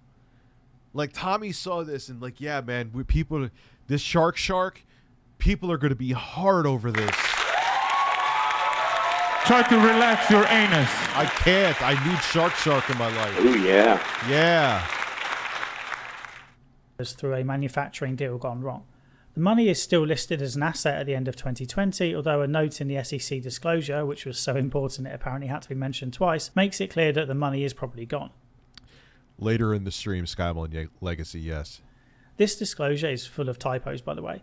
I'm probably biased here, but seriously, don't skimp on legal fees when you're making an SEC disclosure. Like, this is not the place to cut corners. The SEC has already given Intellivision a slap on the wrist related to the hiring of Jay Allard. Allard joined as Global Managing Director in May 2020. As an Xbox co-founder, he added a sheen of legitimacy to the project, or at least he would have done if he hadn't taken one look around and bailed. I guarantee you. He probably, dude, that's kind of what I thought with Tommy too. And then I was just like, all right, man, he's a dude in the entertainment business. You know, they all fap to themselves. Like, but imagine being like, yo, you want me to come in here and work every day and dealing with the ego of Tommy every day? I am fucking out of here. I don't need the money. I don't need the money. You know that's what he fucking thought, man. His prompt exit made the project look worse than if he had never joined in. The frame rate's like, dude, the frame rate was like the Wii U trying to run Batman Arkham City, but at least that was a game with some kind of modern-esque visuals. This is a 2D tank game that it's chugging. Jesus. In the first place. After Allard left, Tallarico continued touting Allard as an employee during an earnings call, so the SEC had to write a letter demanding clarification. Speaking of Tallarico, he's not exactly the epitome of strong leadership and often spends so much time arguing on Twitter. Oh my goodness. Hey, Tommy, remember when I left you those messages telling you to let this shit go? You notice that there's a pattern here with everyone who's talking about the disaster that the Amico is and is definitely going to be a failure. What is everyone saying? It's almost like they're saying the same fucking thing I told you. Maybe you should have listened? Not that it would have made the console successful if you just didn't act like an ass on social media, but at least maybe it would have had a snowball's chance in hell. On internet forums such as Atari Age that you have to wonder if he's doing any work at all. He constantly attacks critics, calling them everything from morons to gaming racists, and he's never going to live that down. Yeah, you're going to have people wearing that on t-shirts, the video games live gaming racist. Yes, Lightspeed Murphy, I'll take a look at it. At one point was following the likes of actual racists like the Quartering on Twitter. Yes, dude, Tommy. Dude, I knew he was like this. He admitted he was a Trump fucking supporter. Look who he's following. Ben Shapiro, Ivanka Trump, Candace Owens, Tucker Carlson. No, not Tommy. No, Dave Rubin! Another fan of mine. Hi, Dave.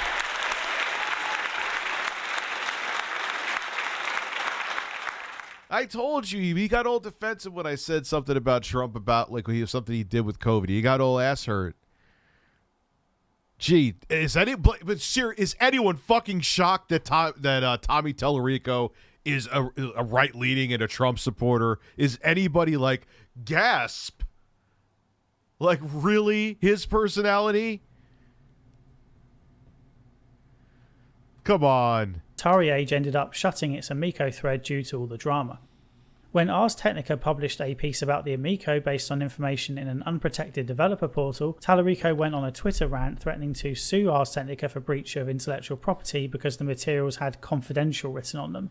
Tallarico has now been replaced as CEO by Phil Adam, who, if you're curious, was part of the Coleco Chameleon team.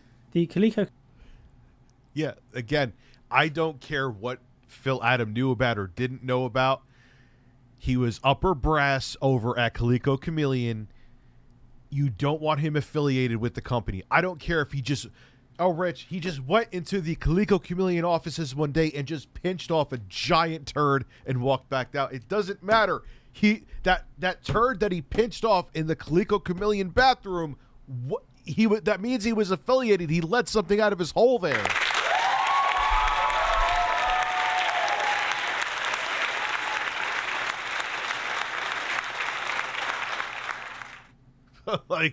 And I remember Tommy got pissed off at me, apparently. I said, Tommy, you admitted you were, dude. You admitted you were. And the thing is, again, you notice a trend, the quartering, Tommy Tallarico is that everyone that's like, oh, these get woke, go broke, they're more ass hurt and more sensitive to anyone they call out that they're, oh, I'm anti-cancel culture. Until you try to cancel me, then I'll cry like a teenage girl and try to get you flagged on every media platform that you're on. God Christ. Yeah, Tommy, how dare a journalist do their job and you're going to sue them for them doing their fucking job because your company put out information publicly and you fucked up.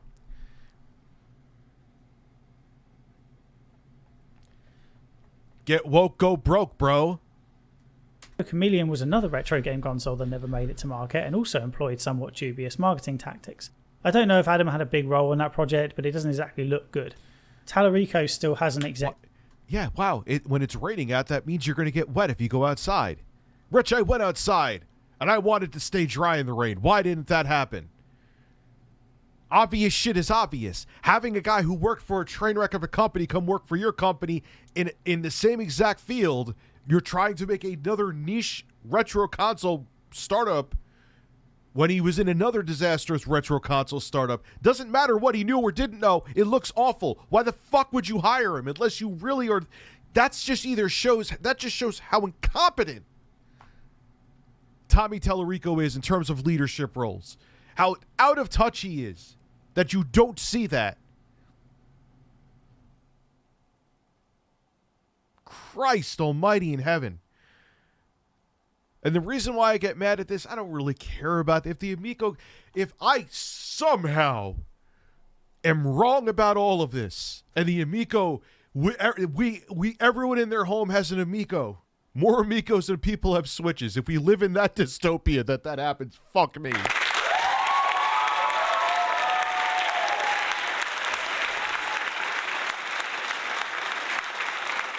I'll admit that I'm wrong, but does this look like what's even going on here? Why is that you showing non-pixel art next to pixel art? This is what you want to be even just a competent product, even if it's not competing against the PS5, Series X and S and Switch? This is the joke that you want people to spend this more money than a Series S or a Switch Lite on? What crack are you smoking, Tommy? Did you think that I wasn't going to call you out on this? Please. Try to relax your anus. Yeah, but so all about that cancel culture, Tommy, but sue a journalist for doing their job. You should go on the fucking Quarterings channel. Go cry with him. You're both cut from the same cloth. Hey, you were following him too, so there you go. The role and is so confident in the success of the Amico project that he's going on tour with his band in April. Crucial. Yeah, that's such a fucking red flag too. Pat was right about that. Pat, I sound like I'm Pat, I'm gonna gargle the NES Punk's balls. Yes, I applaud. I spam the applause there. I would not do that. This is a family-friendly show. But yeah, that's a red fucking flag, man. That's a red fucking flag. You have a product that's about to launch and you're going on tour? What's the matter, man? You bail and ship and what he's going to do. I know why he's doing it too. Speculation, of course, but I'm assuming is that it's for PR reasons. He's going to try to distance himself from this project now and hopefully just get the following and the love back and the good press he had back when he was just doing video games live and making bank do that. You're going to have a lot of ghosts chasing you from this for a very long time, Tommy. We'll have to see how that tour goes. It'll probably do okay because a lot of people don't even know that this shit's going on. No one really gives a fuck. So the people that'll probably go to your concerts don't even really give a fuck about this. But it may have hurt you a little bit because you sure did look really fucking bad. Like, real bad. Oh, look, YouTube finally sent out the notifications almost 2 hours later. Well, guess what, YouTube? I'm planning on streaming all fucking night tonight. So,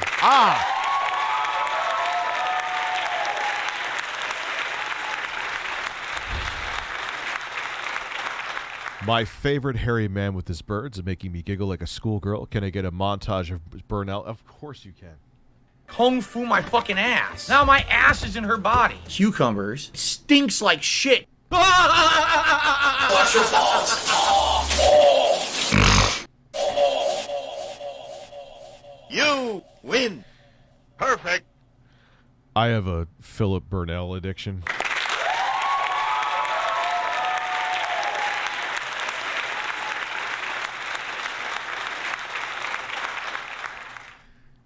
Gabe Newell is blocking NFTs on Steam because that's our Lord and Savior.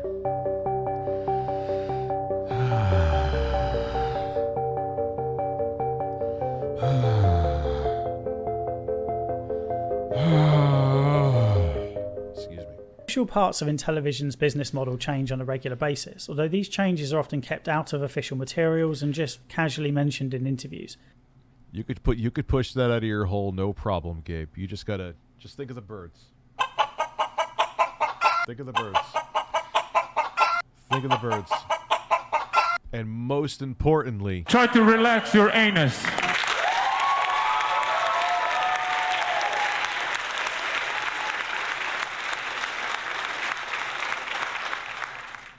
yeah, dude, because Lone Star, they don't really care about everyone having an equal voice. They only want their voice to be heard.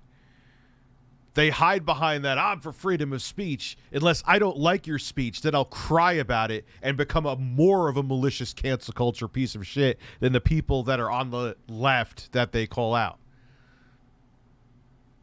They're hypocrites. Tommy, the Quartering, all of them. Ethan Ralph. He's also a fucking racist, too. Homophobic. Just the list goes on and on and on. But anyway... Just notice the trend, though. Notice that there's a trend of hypocrisy, and it's just a bunch of bullshit, man. It's a joke. Initially, Intellivision planned to take a whopping 50% from every game sale, although they now say this is not fixed. Phil Adam recently said that the $10 limit on game prices is going away. And we're putting more money into the content, the software. Oh, look, here is their world-famous dick suckers. Please, Phil, tell me everything I need to... Phil, your cock is delicious. Thank you for putting it down my throat.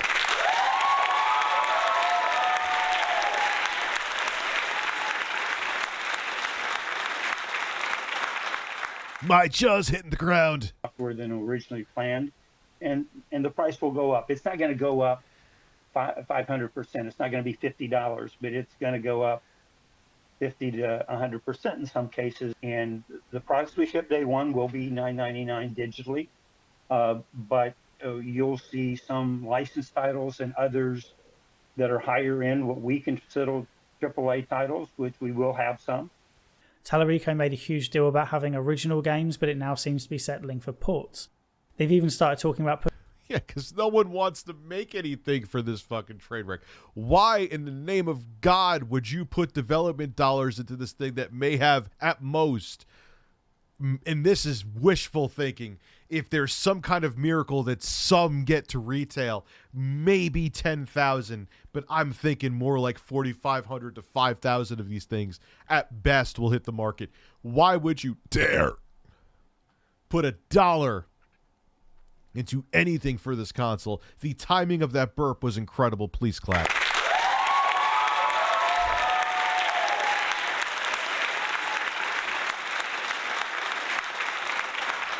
My anus is not relaxed because I am out of liquids. And I blame you, Birds. Putting their games on other platforms, which strongly suggests they know the Amico. Dude, he either has to be an investor or he has really drank the Tommy Tallarico Kool-Aid, man. Like, Tommy could piss in a cup and DJC will drink it and say, this is lemonade and it's delicious. Thank you, Mr. Tallarico. Why was there a delay?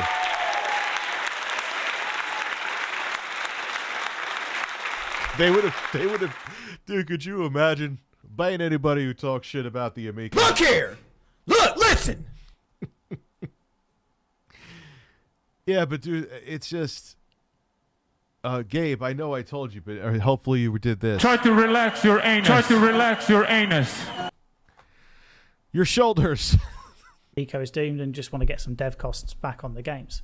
Intellivision's sales pitch states that other gaming consoles cost upwards of $500. This is a fucking lie. Holy, drop all the context. No console costs over $500. The PS5 disc edition. Now but ours comes with games. Yeah, yours comes with fucking shit flash games that had needed next to no development time that are garbage that would be at the bottom feeder of the iOS or Google Play Store. Don't hand me that it comes with games and the most of the cost is around on this overpriced shit is around the over-engineered Microsoft Zoom controllers that Tommy would shove up his ass and brag to you about how his cousin is Steven Tyler.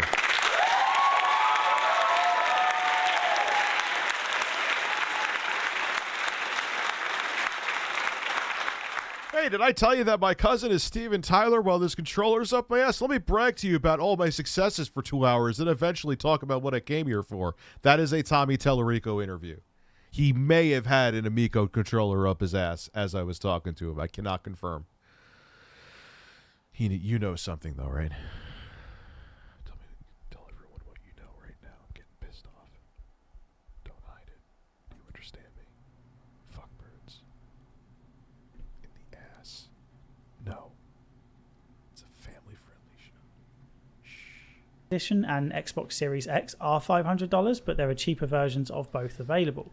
Someone called Intellivision out on this, and the response was that those systems would be over $500 if they included 6 games like the Intellivision does. But come on, who do they... Jesus Christ, context being key here, Chief. Like, what is this fucking garbage? Give me a break. They think they're fooling with this. I was going to ask a few questions. It's like when you buy those... Hey, It's almost kind of similar. Like when you buy those it's like when at games. Oh, we have 80 games on here. And one is that exciting title you remember as a child called Horse's Butt Fucking and Meatloaf Rotation.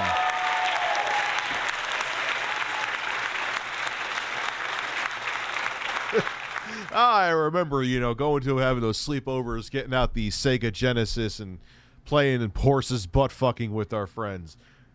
We also used to have an exciting round of, we used to plug into the Atari 2600, beat 'em and eat 'em. It's not the same. This is garbage. This is junk.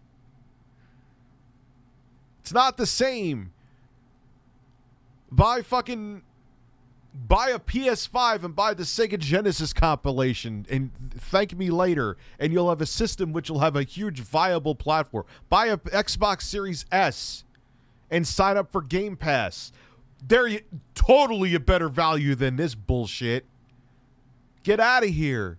And you don't even have what your other retro competitors have, which you should have done. It's a retro system, the physical cartridges, and this is good emulation. So I have the physical game right here, no download. You've satiated nothing with this system. There is no need for it. Oh, wow. Hey, Grandma, tap this NFT against the Amico so we could play Rigid Force Redux. And then Grandma's going to just say to her grandson, what the fuck is an NFT? You have an STD, you son of a bitch. This is nothing. Literally and legally, that's nothing, too. That's the funny thing about that. Questions myself, but they are now asking for people to provide LinkedIn credentials if they don't. Hate. Given the aggressive language you have used, we must validate your intentions. If you contact me directly and share your LinkedIn profile privately, I would be happy to answer your questions here in a public forum. Like your tone. And people have already asked the pertinent questions, and television just chooses not to answer any. Yeah, they don't. They again, it's a dictatorship run by, Vladimir Tallarico. Oh, man. Tallarico Mussolini only answers the questions he chooses to answer. Like, hey, Tommy, your dick is huge. Thanks, random person. Non-functioning testicle. There you go. The gaming politician.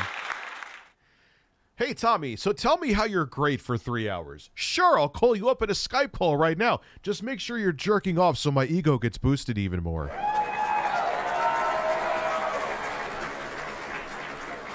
But if you're an investor and dare ask a viable question like, why the fuck are you using NFTs? That's stupid, especially on a retro product to use. You're just a hater for asking something that's common sense.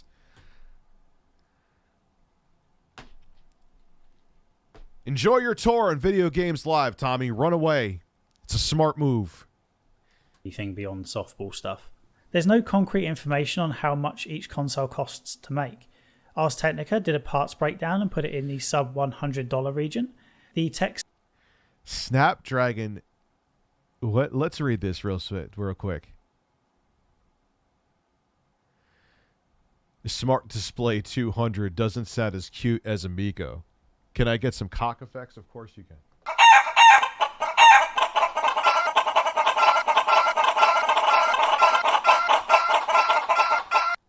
Do you like my birds?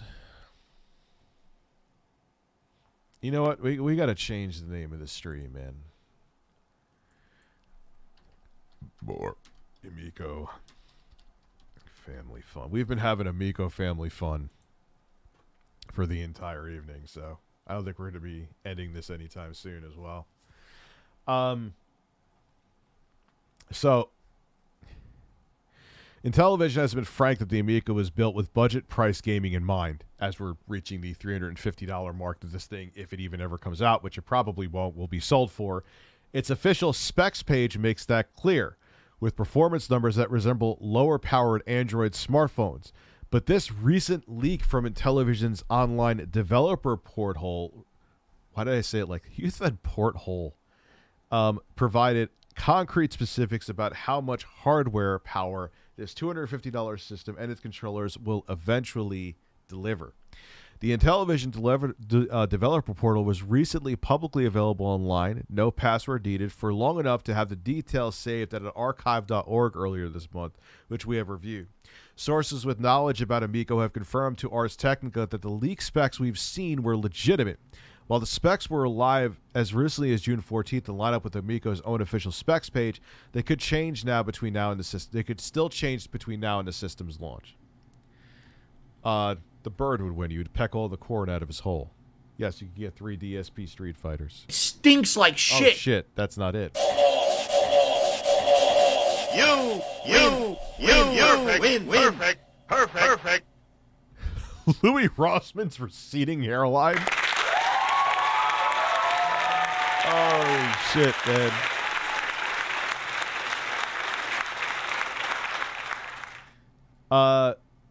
So wait a second here. So the Intellivision developer portal includes price specs for various system elements in order to help game makers begin building Amico software before they receive official dev kits. Before listing all of its specs, Intellivision's own comparison makes the point more simply. We found that the ZTE ZMax Pro Z981 Snapdragon 617 Adrenos, oh my god, is a good benchmark test and runs just a little slower than the Amico hardware.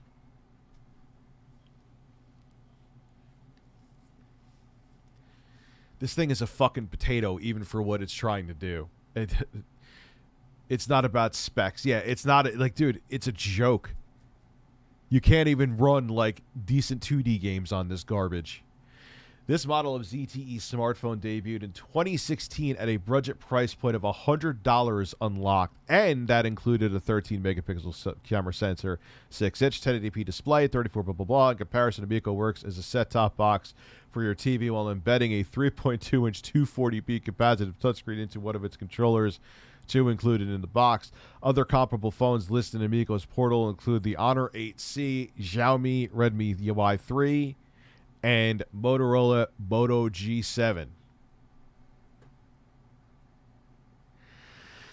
Hold on. All right. The developer portal calls out Qualcomm's Smart Display 200 platform as Amico's retail hardware target and specifies blah, blah, blah light, which includes 1.8 Snapdragon 624 an Adreno 506, 16 gigabytes of flash storage, 2 gigabytes of LPD. They're jokes still, and built-in controllers for interfaces like HDMI, Wi-Fi, and Bluetooth, but not Ethernet. While prices on bulk manufactured SoC motherboards can vary from it, this one appears to be available in bulk orders at rates of $30 to $8 per board, though that one includes a camera sensor, which Amico will not have in either its primary box or its controllers, so it's even fucking cheaper. They want you to spend possibly up to $350 on 2016 entry-level to mid-range smartphone tech with an over-engineered motion Zune-looking motion controller attached to it. Give me a fucking break. And you think I'm not going to call this shit out? And you fuck up and put this shit public and you're going to go after the person, the journalist, for being a journalist? The fuck is wrong with you? And all you did, you know what? If Tommy didn't fucking cry about this and threaten to sue, it would have probably been like a fart in the wind. I mean, it's a much less stinky fart. But again, he doesn't get the Streisand effect is real. Specs suggest the console is on par with a mediocre Android phone from about 2016, so it's not exactly a powerhouse. Intellivision has refuted the claim that the consoles cost less than $100 to make, saying that the cost is nowhere near that low. I get why Intellivision felt the need to say this because it doesn't want to look like it's making too much profit on the consoles, but from an investor perspective that's obviously bad, and it suggests the company is perhaps overpaying on parts, or at least not getting the sort of deals you might expect. On a more minor note, Intellivision is selling physical copies of games to collectors, except there's no physical game in the box. It's a piece of plastic you tap against your console to initiate. Yeah, again, which baffles me. Retro console, like the irony of the fact that you could get an Intellivision cartridge with Intellivision games on it on a competitor who actually brought out the system properly just makes my head explode.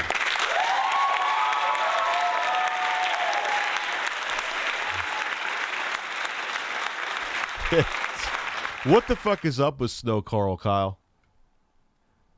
I know he lost his shit about that. Initiate a software download. This is one of those things that's just a bit scummy and not outright duplicitous. Intellivision knows full well that people buy physical games for preservation purposes, especially people buying retro-style consoles. They don't want what is essentially a download code for a system that is likely to have a lifespan shorter than the amount of time it takes to download a game. Pretty much. It's not even going to have. It's not going to have a lifespan. I'm pretty confident in that. And it's not like this is a situation where the game can't fit on the disc. Interestingly, Talarico claims these games are NFTs. It's an RFID card that is also an NFT. That means this is tracked in the blockchain, this specific individual card. So we can register it through the Amico and who... This is supposed to be a retro console and they think that this is a good idea. This is supposed to... Can we let that sink in? Let's be like his name is Robert Paulson from Fight Club. This is supposed to be a retro console and they're going with NFTs.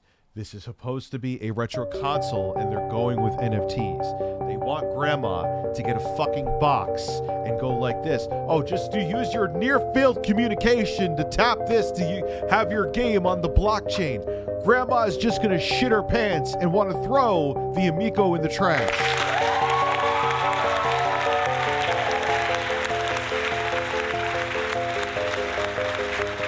Which would be probably the best spot for it, because I'm, an evil Amico hater. I despise the Amico. Fuck birds. Who's the owner becomes registered in the blockchain. And the cool thing about that is you can... It's so dumb. Who said that? It's so... The Bubba HD... It is. It's just so ridiculous. How do you trip up something so hard? And you're literally licensing out the games to a competitor that's like, hey, here's how you do it right. Now we're going to go with NFTs and you're a hater if you say otherwise. Holy shit. transfer ownership as well from one Amico to another. Exactly. So you're not like, it's not like you're downloading it and then, you know, you're stuck forever. These are transferable. Now, I hate NFTs because they are a blatant scam, but if what Talarico says here is true, it might be the one acceptable use of them because you could, in theory, sell your digital games. Of course, that's a massive if because... Yeah, it's a massive if because we have the most incompetent CEO and who spray tans his face more than any other part of it. He's spray tanned, let's just keep it real. Like, come on.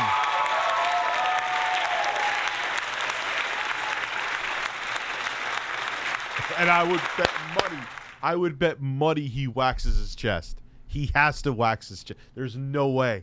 You're Italian, bro. Most Italians I know are hairy apes. You wax your chest. Spread your cheeks and just go to town. Try to relax your anus. Because you can't trust anything he says at this point. And it doesn't sound like he really understands what NFTs are. Or maybe it's just me who doesn't. No, I don't think anyone really does. He says all the games have been put on the blockchain, but I'm fairly sure that involves spending crypto, which immediately makes this a financial loss. Speaking of those games, Tank Battle, a game in television has heavily promoted. Oh my God, Christ. Here we go. Using assets stripped from World of Tanks. There's also been a lot of iffy marketing that leads a bad taste in the mouth, like the... Yeah, and Tommy just never gets that once it's on the internet, it stays on the internet. Like, you could tell he's just from a different era. What's up, LAX? How are you, man? Like, he tries to fight and sweep shit out of the... Once it's out there, man, it's over. Even now, it would have been far diminished if Tommy didn't threaten to sue a journalist for doing their fucking job. But, yeah, he doesn't get the Streisand effect. He doesn't get any of that. He just... Photos of people holding the controllers, which are actually edited stock photos. Talarico once again went after Ars Technica for having the tenacity to point this out. Yeah, he went after a journalist for being a journalist. It just infuriates me. That's what made me say, yeah, fuck you, Tommy. I hold to that. Sorry, dude. You go after journalists for doing their job?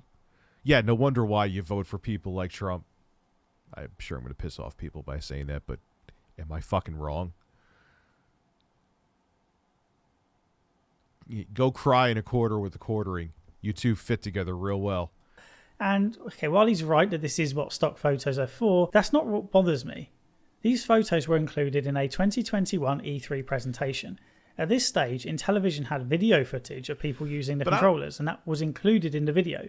Why not maybe take some photos of those people? Why bother editing stock photos? It's just weird and shows an inattention to detail. Yeah, and it's true. Like, ReviewTechUSA, I have to stop using that word. It doesn't matter. First off, Intellivision doesn't have the brand recognition. I already talked about that. I'm not going into it again. But you're still a fledgling company. You need to make sure that you are coming out here. Just because you have an industry legend, which I think Tommy really rested too much on that, running the company, and you have all these other people who, okay, yeah, they worked in the industry and they're veterans, but they probably just did a phone call with you once a month. You need to make sure all of your I's and dotted and T's are crossed. And you didn't do that. It just seems so weird. Intellivision often quotes people out of context. So if I were to say, I don't think the Amico is going to be a huge success, there's a chance you could see them quote me as saying, the Amico is going to be a huge success. There are interviews with supposed... Well, no. They cherry-picked a statement. They didn't chop that statement up. There's a difference. Not saying it's ethical, but there's a difference. Supposedly random people talking about how much they love the system, but they are the most obvious plants I've ever seen. It's really a lot better than I expected. I love it. The controller is well, this may be true. Fantastic. The motions are great, very smooth. The gameplay is fun. I like the graphics. I love it. The Amico system's great. I love the fact that it's a very family-friendly game. Anyone can come to this and just sit down and start playing, and frankly... How does that controller look less complicated than a normal controller? Like, because there's just a screen? You do realize that you need the tactile feedback for any normal fucking game, right? That's the way video games should be. It is going to fly off the shelves. This does happen in advertising, but this feels more misleading than your typical advert where you sort of expect it. And with those games, Intellivision really doesn't want you to see them running, especially how the controller interacts with what's on screen. I heard reports of input lag, so I went looking for footage and found very little that proves it either way. Most promotional footage... Because they won't show it, because Kim Jong-Talarico won't let it happen. ...tries to hide the problem. For example, during a presentation of Tank Battle, there's minimal footage of the controller and game on screen in one shot. And at one point, just as Talarico goes to press the fire button, the shot cuts to picture-in-picture, which may not be properly synced up, so you can't see if there was lag. I found one shot that didn't cut away, and it did look like there was significant lag. Maybe the tanks are just slow to fire. To be fair, there are a few short clips of other games where lag is minimal enough to not be a huge concern, so maybe it's just that one game, or it was the environment they were testing in. And the touchscreen, by the way, doesn't look great.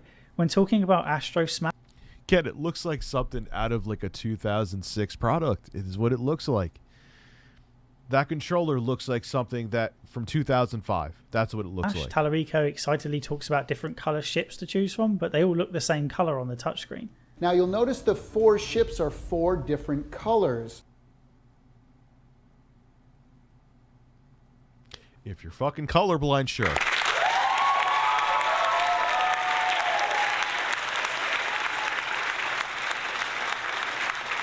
We got red, blue, purple, and green. So depending on what ship I pick, I'm going to pick the red ship right here. Now watch my... What the fuck? Like, why is that such a blatant oversight? Disc light up, boom, because I'm the red ship. The red ship comes down. I'll leave you to make your own mind up. Oh God, here, if I see this clip one more time of Earthworm Jim, I'm going to shit myself. About the games from the video footage. I wouldn't get too excited for big name titles like Earthworm Jim though. So far, the only footage we have of this game is the titular Earthworm running briefly to the left and then to the right for about 10 seconds. Intellivision Entertainment's lies and misleading comments are important because the company has received millions of dollars in funding from the general public and investors and is looking for millions more. The first campaign on Fig raised $7.1 million via what were essentially pre-orders. See, that's pretty insane. Like, you can see how the enthusiasm is diminishing, though. Let's continue. There was a campaign on Fundable, but this is private, so we have no idea how much was raised. The SEC filing doesn't mention this at all, so just think of a really low number and then halve it, and you might be close to how much this campaign generated. The next one is interesting. Via Republic, which now owns Fig, Intellivision raised a whopping $11.6 million in April 2021. It was over $13 million at one point by the sounds of it, so it appears some investors pulled out. That's a lot of money, which you might think would tide them over for a bit. Why would they need a 4th round 9 months later? Well, I don't think they've received... Money mismanagement? Tommy making stupid fucking decisions because no one could tell his ego otherwise? I don't know. ...received all that money, or even most of it. Maybe any of it. This one requires a deeper dive. Now, usually when we think of crowdfunding, we think of the likes of Kickstarter and even Intellivision's earlier Fig round, which are essentially pre-order programs. However, following the SEC's eventual implementation of the Jobs Act, companies can now crowdfund via stock issuances. Investors get a stake in the business instead of just a product. However, in this case, investors aren't putting their money directly into Intellivision. Instead, investors receive special shares in Fig Publishing Inc. called Fig Gaming Shares-Amico. Essentially, yeah, it's weird, and then you get money back from Fig Publishing issues a different class of stock for every investment on its platform. The idea is that Fig Publishing then invests in Intellivision with the money from that stock issuance, but it's under no obligation to simply pass all the investor money to Intellivision. In fact, it can't. Fig Publishing is a company like any other and has a board with fiduciary duties towards its shareholders. Fig Publishing needs to do due diligence before investing in Intellivision to ensure the money will be used as promised and that there is a reasonable chance of return for its shareholders. And I'm sure they'll charge a generous management fee for the privilege. The Intellivision accounts for the year ended December 31st, 2020 do not mention a specific amount forthcoming from Fig Publishing. While the accounts are for the period before this money was raised, they weren't signed until December 2021, and you'd absolutely expect such a large incoming cash flow item to be mentioned in a note, especially given that the auditors have expressed going concern issues. Similarly, the SEC filing doesn't specify how much money the company will get or has already received from the Fig Publishing relationship. The fact that no numbers are given makes me suspect no money is forthcoming, but where it gets really crazy is that the opposite could be true, and that could be just as bad. You see, this deal through Republic is terrible. It's so bad that even if the company had just been given, say, $10 million through Fig Publishing, Intellivision might want to keep that secret so as not to scare off the future investors it now seeks.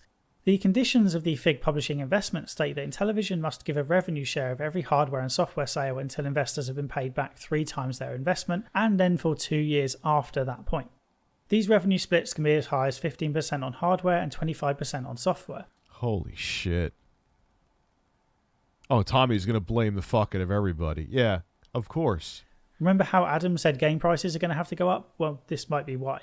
At best, these percentages destroy profit margins. At worst, they make every sale into a loss. Intellivision could end up paying $35 million to Fig Publishing just to get the reduced rates, which would last for another 2 years. Any sane investor would run a mile from this. So yeah, it's possible Intellivision hasn't received it. Yeah, and what all that money for this? For this? For Finnegan fucking Fox? What a joke, man. It's unreal. Any of the Republic money, or it's received all of it, and neither answer is actually good. And now we get to the 4th round of fundraising, this time via Start Engine. Intellivision Entertainment is seeking direct investment now, which might suggest it didn't like the outcome from the intermediary experience. It has gone down since then, too. Experience with Fig Publishing. Intellivision is now issuing its own stock, so it had to file with the SEC, which is why we now have a lot of information about the company.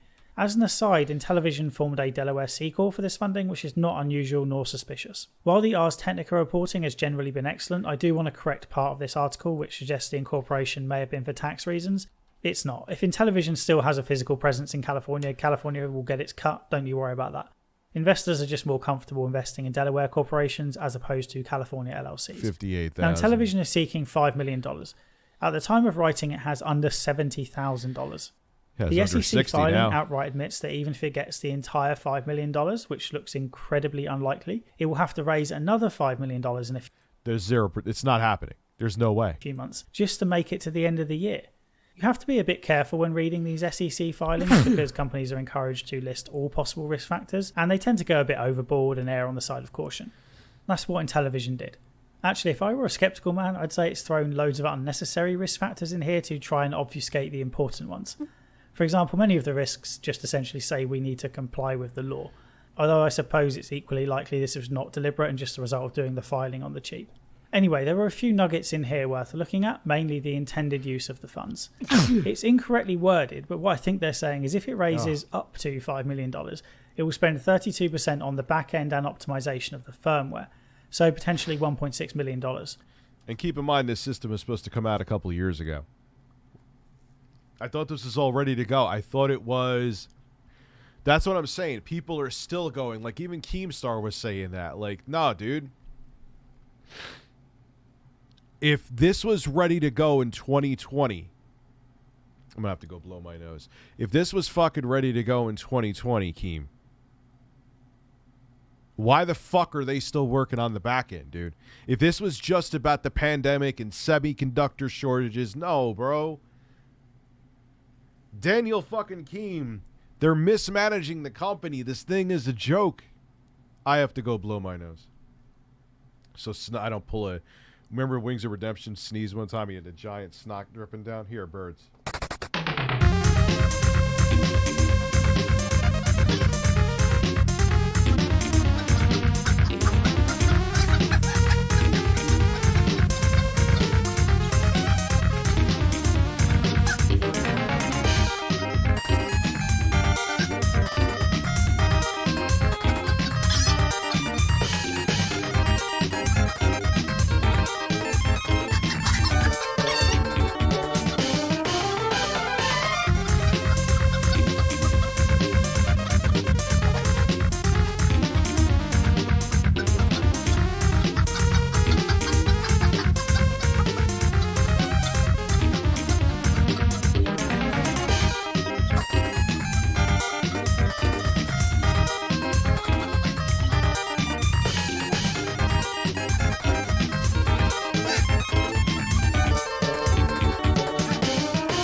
that cauliflower chicken.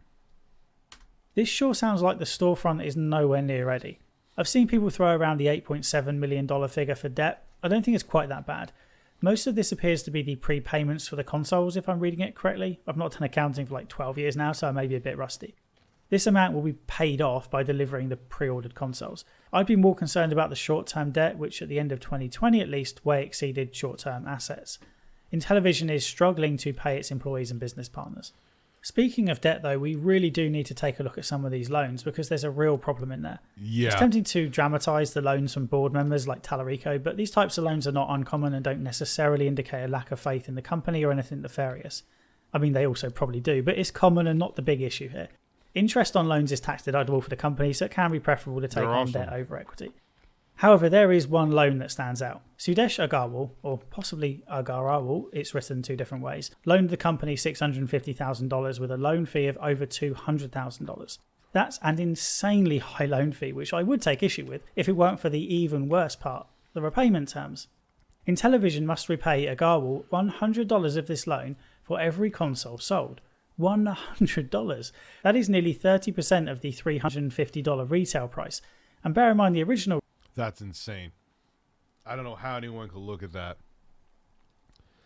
Retail price was $250. It would have been 40% at that rate. If you're wondering why the price has gone up by $100, there you go. Now, I cannot express enough how bad this loan is and how desperate Intellivision must have been to sign it. This is genuinely the worst loan term I've ever seen, and it may contribute to the death of this company. To be clear, it's not unheard of to have loans repaid via a percentage of gross sales. The Shark Tank guys love to do this, but the premise of that show is investors offering desperate people money at extortionate rates. And even on there, the rate is more like 5%. The $100 term is so bad that it's arguably not even good from the point of view of the lender because he's far less likely to get that loan repaid at all with a $350 price tag on the consoles, which of course is why the loan fee was so high.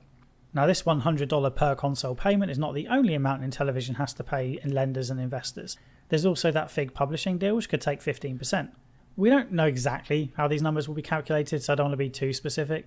For example, does revenue include the cut taken by storefronts and payment processors? But even being cautious and assuming a $350 price, it's hard to see how Intellivision makes much, if any, profit on early sales.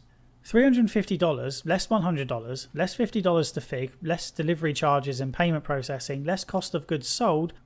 And to the retailer too. Which we know is significantly higher than $100. Well, I think they'd be lucky to make any money, and that's assuming anyone buys these things at $350. And don't forget, Intellivision has already committed to selling thousands of systems at $250. It's possible those are now being sold at a loss, although perhaps the $100 repayment isn't due on those sales. This could be why the accounts classify that as a prepayment on development and not as a pre-order. Believe it or not, I do feel sorry for Intellivision and those working there. Well, most of them anyway. I don't like to see businesses fail, and it's clear some minority of people would have had fun playing these games. However, the Amico is doomed, and I really want people to be on full alert before investing or pre-ordering one of these systems. Intellivision hasn't finished the back end of the storefront, and I'm not convinced the onboard software has done either. There don't seem to be manufacturing deals in place. There's barely enough money to make payroll, and even if by some miracle it hits the $5 million fundraising goal, that won't be anywhere near enough to get to the end of the year. And yet Intellivision is still accepting pre-orders and is slow to correct its lies and misleading statements, even when pulled up on them. This is where the whole thing starts transitioning from failed business to outright scam in my book. Yep. The best case scenario, as I see it, is that Intellivision manufactures just enough consoles to satisfy pre-orders and ships them out with the promised pack-in games. And that's Maybe it gets a storefront up and running to let customers download the physical games they've already purchased, but I doubt even that. There's a very real chance that customers will have paid $250 for a console with laggy controllers and 6 pack-in games that they could probably play in their browser, let alone phone or tablet. And the only consolation will be that at least they didn't pay $350 instead. Consider yourself warned. Investing titties. My name is Phil. Or you talk about this guy. Yeah, dude, it's just... Alright. We got more comments to read here. A former lawyer made a 25-minute video. We just saw that. As of 7:15 Eastern, this past 10 days, this campaign has pulled in $52 net. 10 days. Almost as pathetic as... It's 2 years. Still feel like invest. That is true, too. Think about the pre-orders. The pre-orders are absolute shit.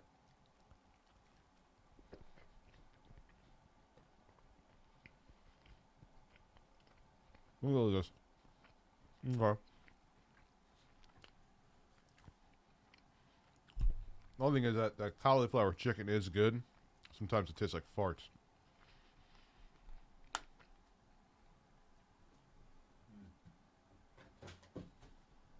Anyway. Consoles under $100. Now, some of these are a little unfair. Even though you would have better games with them. Atari Flashback Blast. Atari, you know. Okay, but these are all built-in games. Alright. Over $200. Amico and Television. 6 games include Nintendo Switch. Family Plan. You get games. Yeah, kind of. Series X. Over 300 games for 1 year. Alright, he's making a valid point. Yes, Christian, it's true. Most of today's gaming system costs upwards of $500. This is not true. Not a single one has this cost. The new Amico price actually is close to the cost of Nintendo Switch Series X. Oh, but we give you controllers and games. But, dude, your games are a fucking joke. All these systems have established gaming bases and known games for and far superior hardware. You need to update this part amongst... Yeah, they gotta be... They really are misleading people. You fucking want to now too, grandpas? Yes, You're getting grandpa excited. You're getting grandpa excited. So, well, over a week ago, Kevin Ashford, the new CFO, answered one question ineptly and did not answer the other 11 questions. There's like nothing positive here. Are you going to say that all these people are haters, dude?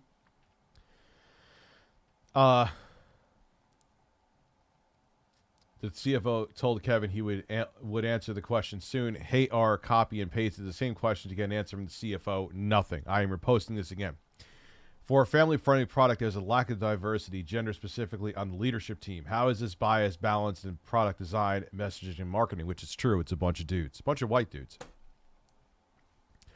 Game experience on this team is clear. What is the consumer electronics design, manufacturing, retail experience? That is true, too. Where's all those people that had like 8 million years in fucking marketing? Game experience. What COGS cost and reduction rate that the Switch and Xbox will you be able to stay below Nintendo and Microsoft's price? What is the retail price of the controller? Would they say like $80? That's a joke.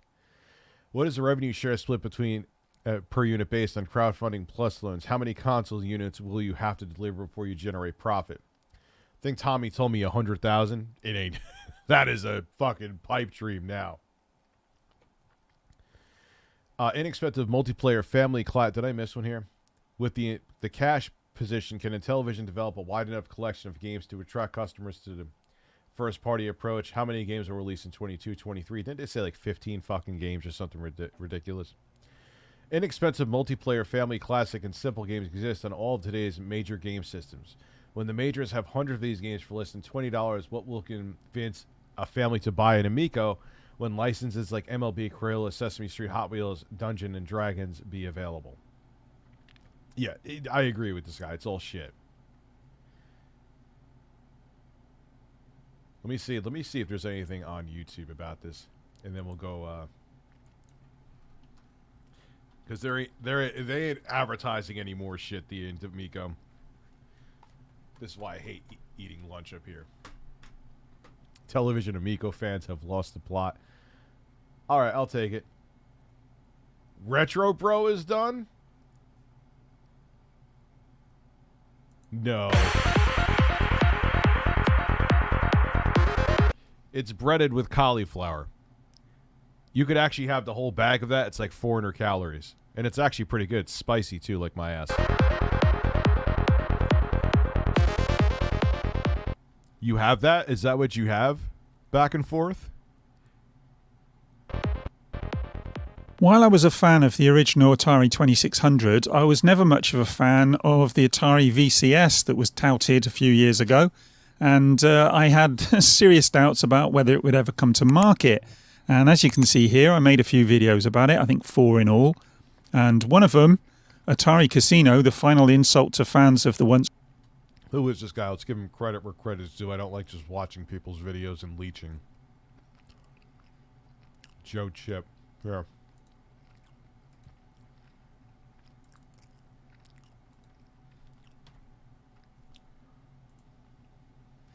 It's a great company. Basically sums up exactly how I felt. However, Atari did actually manage to bring a product to market. I know. I own 2 of them, unfortunately. Surprising everybody, including me. And I actually made a video about it here and made a bit of a joke about it. But it did come to market, okay, only in North America, as I understand it. And it hasn't appeared in the UK yet. And it hasn't exactly set the world alight with its games or its power or anything else, to be honest. But it has come to market. There was a console, though, that I did think would come to market, and I was quite excited about. And that was the Intellivision Amico. And if you look here, this is the email I got from Intellivision back on the 28th of January 2020, confirming the order of my Founders Edition. I got that. And I put my $100 down, and I waited. And I didn't think I'd have much of a wait initially, because it was supposed to come out on October 2020. However, it got delayed 3 times, I think, so far.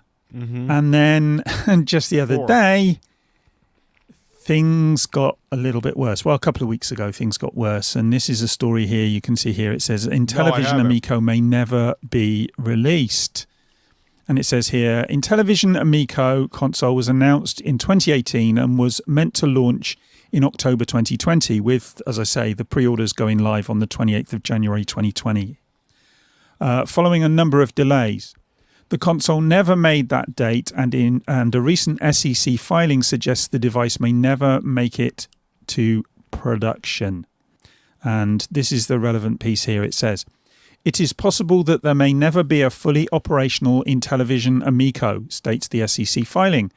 It is possible that the failure to release the product is the result of a change in business model upon the company, making a determination that the business model or some other factor will not be in the best interest of the company and the... Now, I know the argument that the damage controllers have said is that, oh, Rich, they just have to say it's SEC filing. But yeah, the health of the company combined with that is pretty damning, though. You know? Stockholders, members, creditors. Members, creditors being me, being one of those who put money in, and someone says you're not backing the company because you only bought a product. Well, I suppose technically that might be the case, but if you put $100 down expecting to get a product, you are in effect putting money into the company, because you're putting money in that they can use in order to develop the product. I guarantee you that money was used, and hopefully at the end of it you'll get a product. But yeah, not a lot has come of it. And I eventually, the other day, on Friday, last Friday, the 18th, I actually sent an email to Intellivision. And as you can see here, these are the emails. Nope, I refuse to do it. This is my first. They're in a weird order because Google Mail does that. But anyway, as you can see here, I pre-ordered the Amico as soon as it was available, and I've been looking forward to it since then. However, with recent developments and the constant pushing back of release, I find myself unable to support the product any longer. Therefore, I would like to cancel my pre-order and ask for a refund.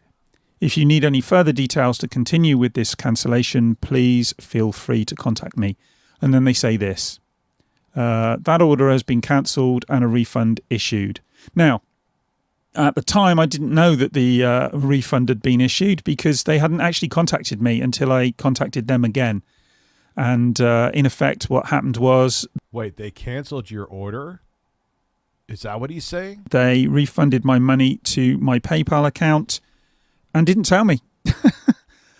So, I mean, let's be absolutely clear here. They were pretty quick with the refund. They didn't mess around. It appeared in my PayPal account on Monday. Bearing in mind that I contacted them on Friday, it went in on Monday. So, okay, pretty good. Hands up there. I'll say, they did quite well there, giving me a refund pretty promptly. But they could have actually let me know that they'd actually made the refund, which they didn't do. So yeah, that was rather annoying, but only a minor issue. And then I emailed them and I said, thank you.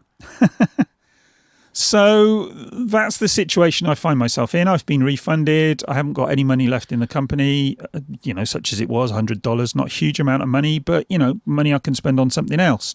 Maybe I can buy a Horizon Forbidden West now. And actually play it. But then it got interesting because I went into the Amico Club, the Intellivision Amico Club on Facebook. And I've been a member for about a year, I suppose. I joined them about a year ago, something like that.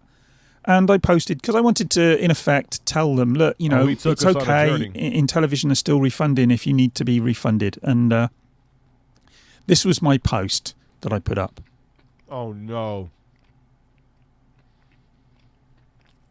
I have now received my refund from Intellivision after cancelling my Founders Edition pre-order. Wow. They were pretty prompt with the refund, as I've just said, to be fair, but they never contacted me at all, which they didn't until I contacted them and said what's going on with the refund. The refund just turned up in my PayPal account, which, again, is exactly what happened. So they don't want people to know they can get a refund easily. They don't want them to know. That's what it is. Or some fucking dork who's running the Amico Club. A club for a console that doesn't exist.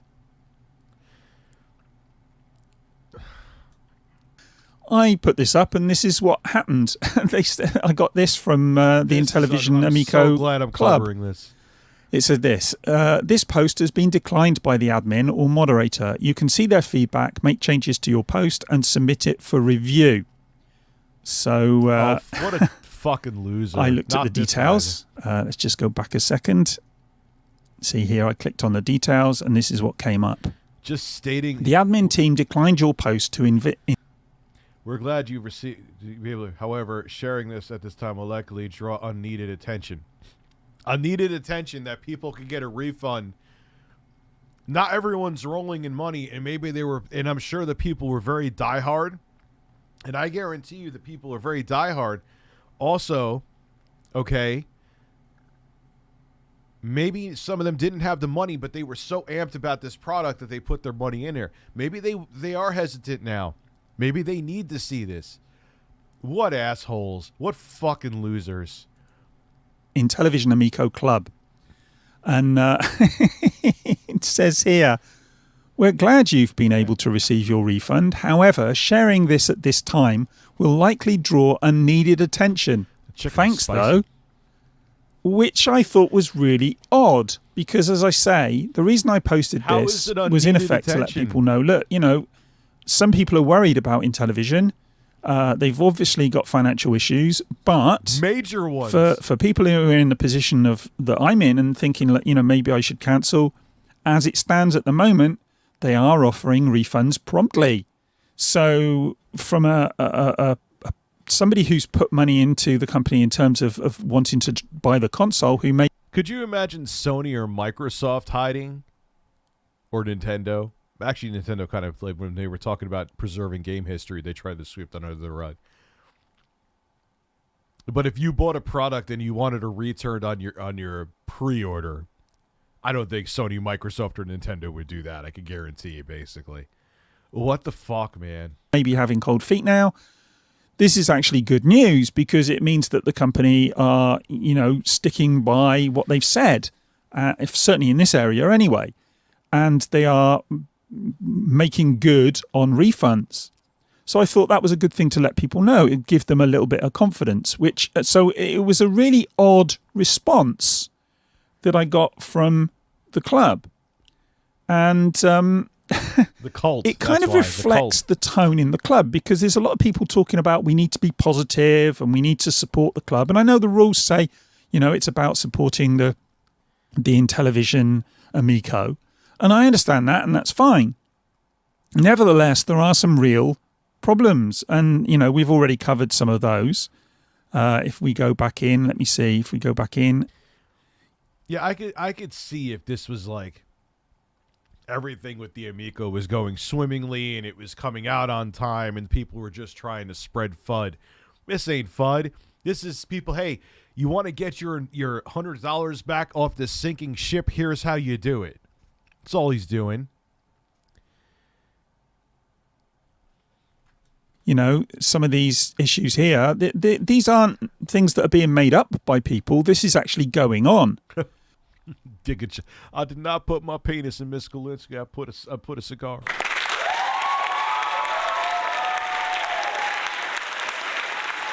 So, fine. Yes, be positive.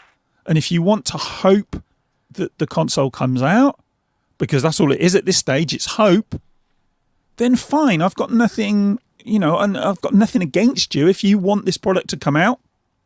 But you have to be realistic. And so me putting this up and telling them, I thought was, not a bad thing. Now, okay, look, I've made a couple of negative posts in there. I haven't been one of the people being really negative. But you're being objective. It's okay to be objective. If I just raised some issues. But this is interesting because I'll give you an example of some of the stuff that's been said in there. And if we go here, you can see here. They were talking about how people can talk about in television and all the rest of it. And this person here, and I'm not putting their name up. I don't want to be, casting shade on anybody or causing them any issues. But this here, I'm going to read this out because I think this is indicative of the problem with the group. How about establishing some clear rules to help people determine what is not allowed in this group? Here are some rules that I feel would help this group. No posts or comments claiming or suggesting that the console will never be released. Why? Why is it not okay to claim that?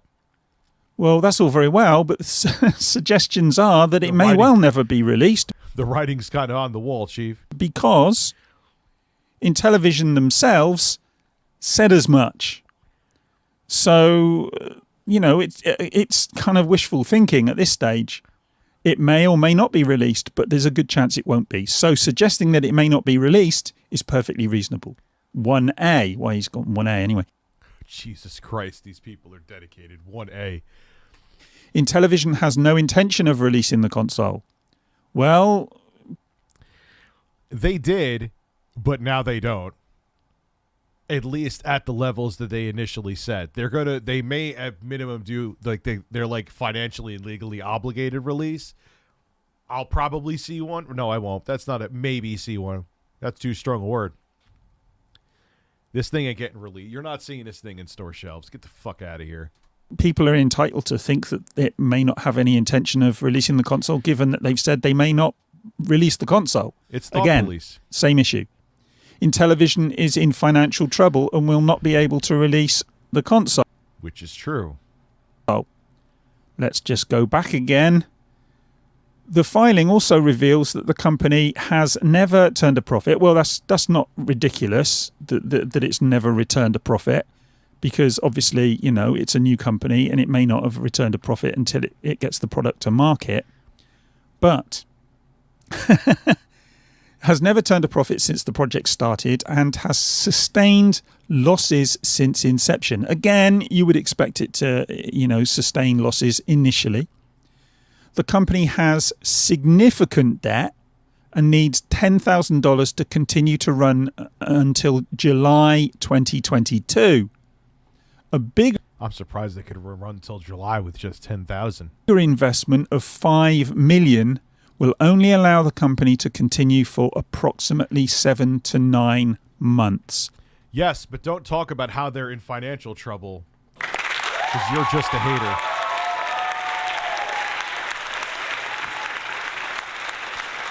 So that would suggest that the company are in trouble. And they've just had a fundraising campaign. And remember, you physically cannot get hold of one of these. Okay? And he talked all the shit in the world. I had my headphones on backwards. I knew it. I kept on hearing the... And he talked all the shit in the world about Atari. They don't know this. They don't know that. It's in a world of... And I own 2 of them for the fucking video I have coming up. That'll be the one after the Wii U. campaign again to try and raise more money. They wouldn't need to do that if they weren't in some sort of trouble. Now, again, they could get past that. That might happen. They could get past that. At this stage, I don't think they will, but they might. If they're genuine and they really want to get this product out there, then they might push on through, they might get some investment, and they might be able to pull it off. I think it's unlikely, but it's not. That's not happening. At least it's not happening at a level that they could magically start sustaining themselves on product sales. It's just not. There's no way. Unreasonable to suggest that.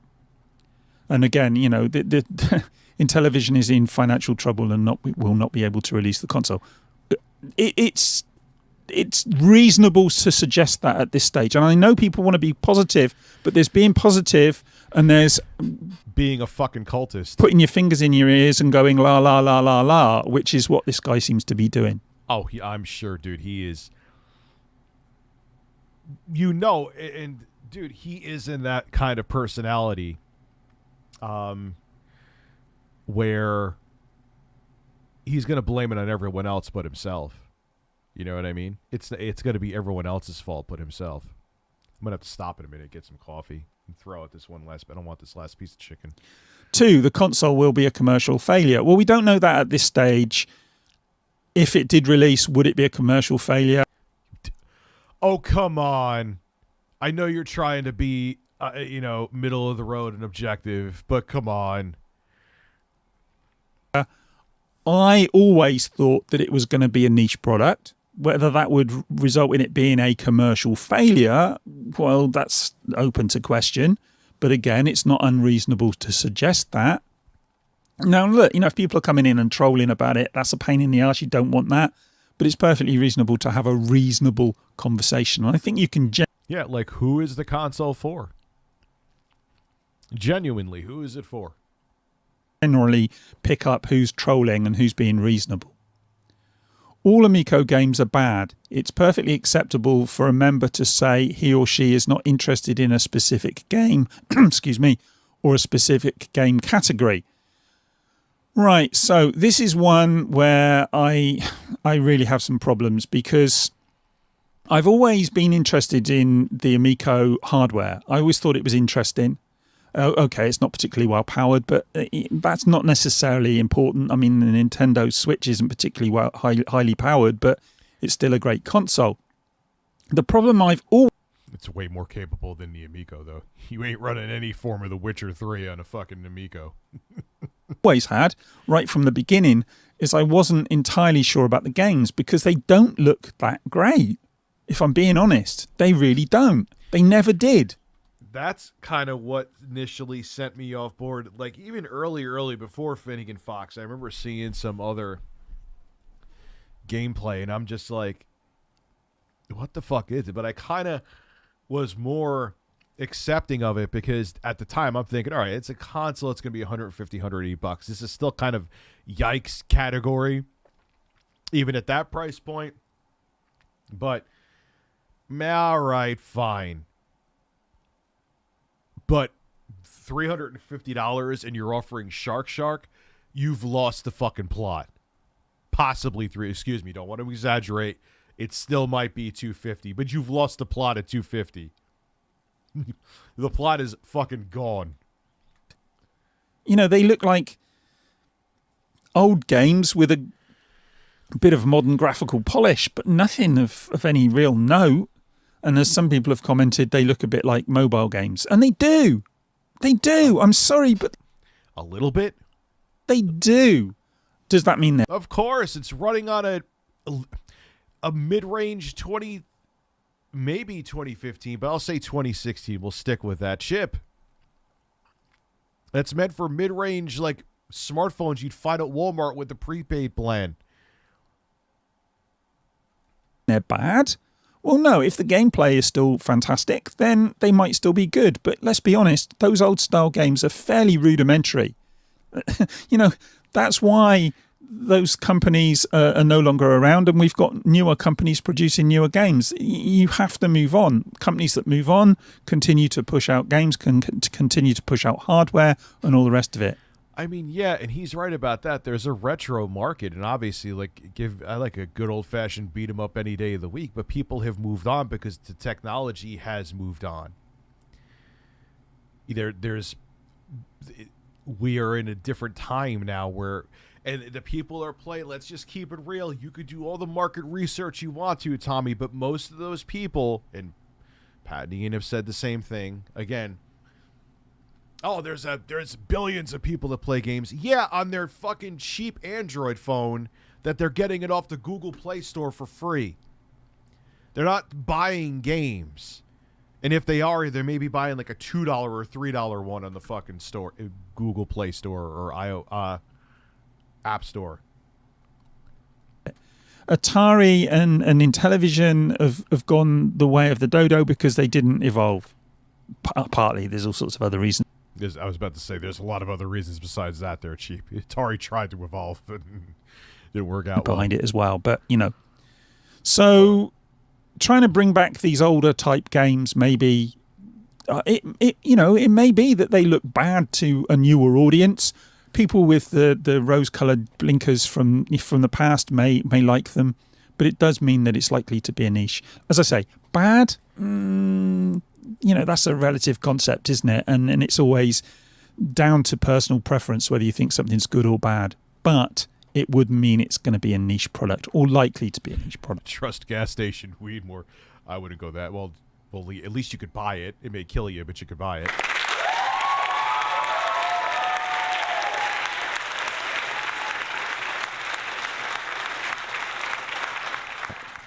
No criticisms directly targeted at specific employees of Intellivision. That I agree with entirely. You shouldn't be having a go at individual people. Certainly not on a personal level anyway. You can have a go at some of the things they've done. I mean, if you look at a company and you think that they're... Yeah, how do you differentiate that? It's so long. I wouldn't go after like Tommy Tallarico's personal life or family or stuff like that, but ripping him apart for no criticism directly targeted at specific employees. What am I? So I can't say Tommy Tallarico? Like, Pat has called me every name under the sun, but I give him every right to do that. Like, what do you mean? If they're a public figure, they're going out there, they have the right to be criticized, specifically. If it can't, I'm not going to not name their name if it came out of their fucking mouth. That's silly. Trying to con people. I'm not necessarily saying that in this instance they are trying to con people. It does look bad, I'll be honest, but... we don't know what's going on in the mind of these people. I mean, the fact that Tommy Tallarico has brought in, was it Phil Adam, who was the VP of Business Development at... I have watched it. It's pretty ridiculous. At the Coleco Chameleon. Flashback. Let me just see. Let's just go in and see if I... Christ almighty in heaven, the optics. I think people like, oh, Rich, that's not even the biggest deal. Yeah, the other stuff is disastrous. It is the bigger deal. The debt they're in, the predatory loans, all of the other shit that I've talked about countless times. But it just symbolically, it just shows you how mismanaged this company was. They thought the optics of having the guy who was part of what many consider to be the biggest scam in the retro gaming community, which was the Coleco Chameleon, would be a great idea to have in a leadership position, even before he became CEO of the Intellivision Amico. Just shows that this was a train wreck from the beginning. I can find that. Here. Here it is. Phil Adam, where is he? Phil Adam, is it this guy here? Mark Kennedy, where's Phil Adam? Phil Adam, this guy here. Phil Adam.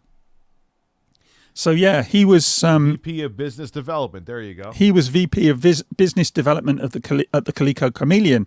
So it does make you wonder why Tommy Tallarico would bring.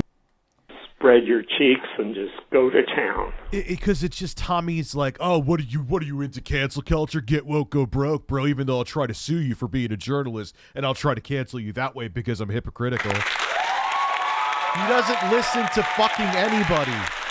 That's why.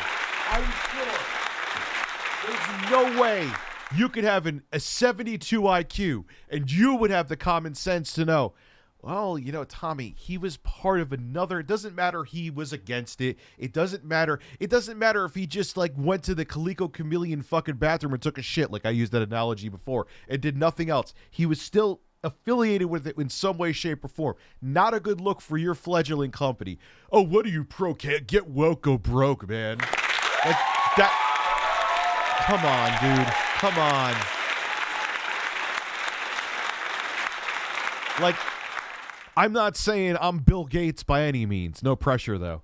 But if someone could, hey, we should hire a guy who worked for a train wreck of a company when it was a very high profile, at least in the niche gaming community, a very high profile train wreck. We're going to hire him to be the chief financial officer for our company that's kind of trying to produce the same product they failed to produce. How does that sound to you? I would be like, no, that sounds like a really bad idea. Why? Because I would say that because I live on planet Earth, I don't live up my own ass like Tommy does.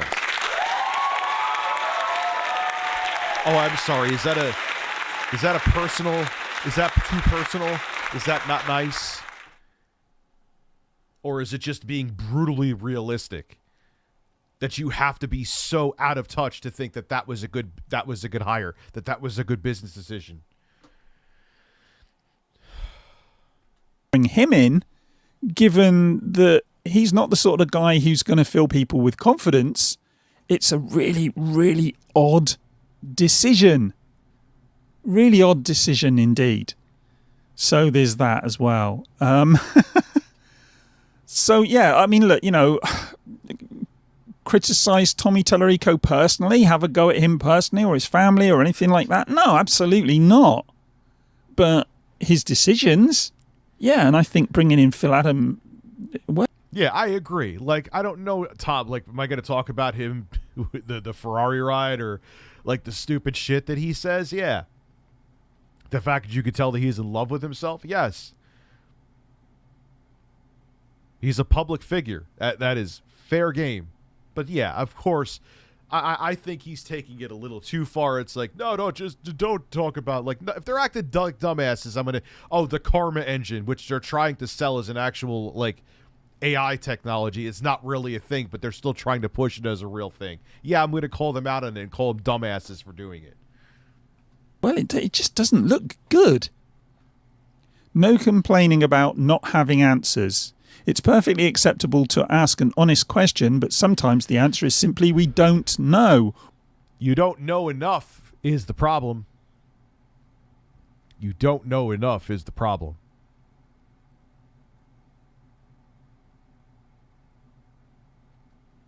Or the information is confidential. Well, that's all very well, but lately we've been told we've had an announcement. The system has been delayed 3 or 4 times. I'll say 3 times just to be conservative. Everyone has every right to ask any fucking question they want to at this point, dude. Announcement saying we're going to make an announcement. What's the next announcement going to be? That they're going to make another announcement?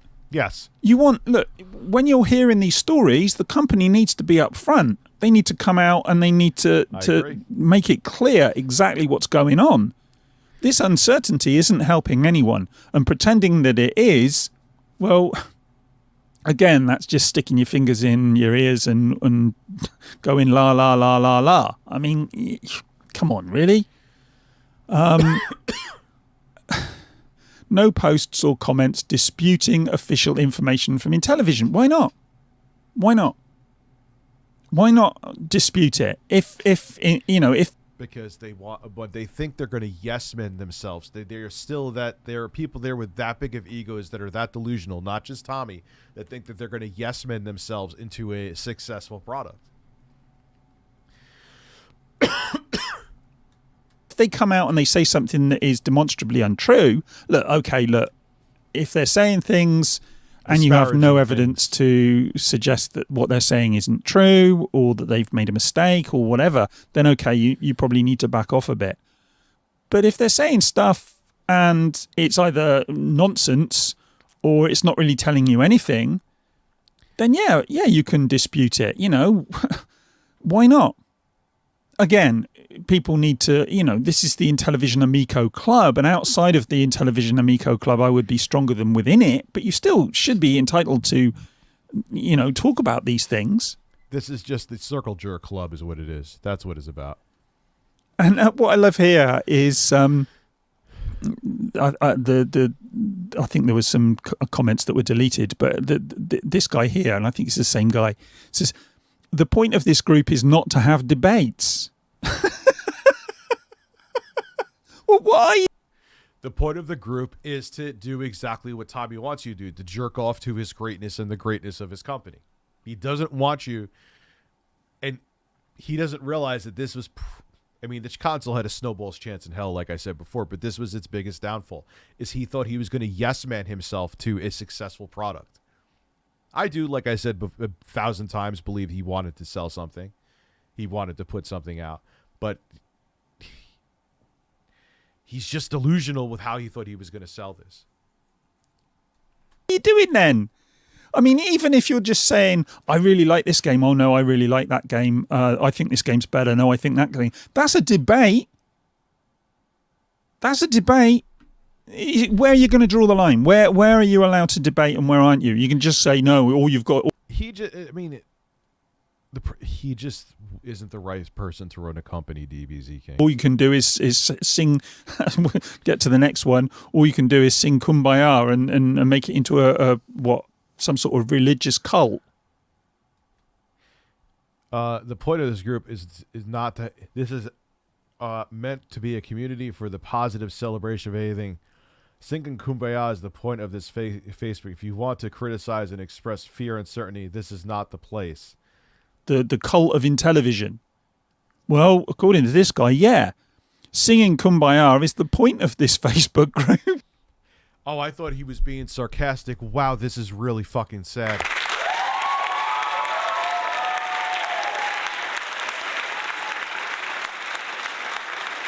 Oh my God. Yes, we are here to jerk... Sir? We are the cult of Tommy Tallarico. We are here to jerk each other off, stroke our cocks, and talk about how great Tommy is and say nothing negative about Tommy ever. Yo, it's like a real thing. Like, it isn't even hyperbolic anymore. Like, there is a cult around a fucking vaporware product.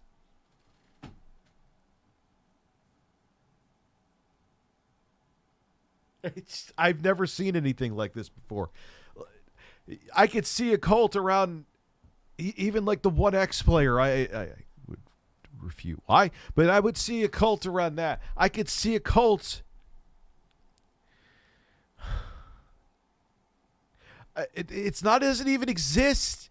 And there's a bunch of Flash games on it.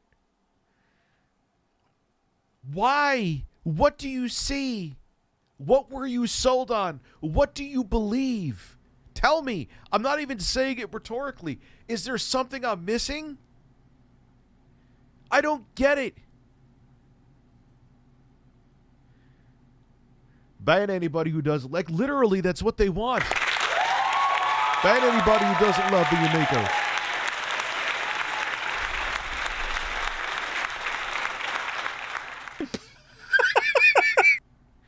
Tommy got money. Don't worry about that. I am sure he made sure that this did not affect his finances personally. If you want to criticize and expect... Someone has to be taking a shit outside of my office. I smell shit. Express fear, uncertainty, and doubt. This is not the place. Why not?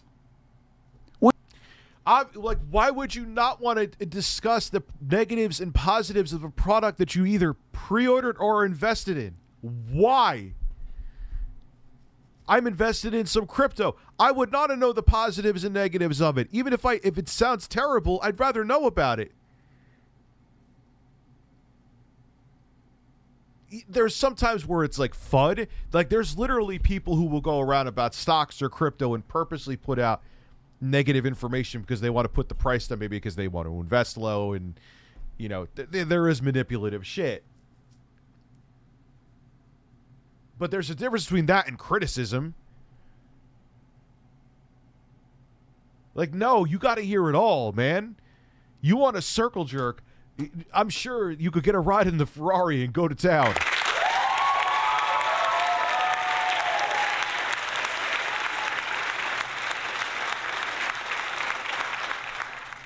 I'm going to make some more coffee because I need it. Listen to birds. Oh, shit, I don't have the song. I have that song, though. I'll be back in, like...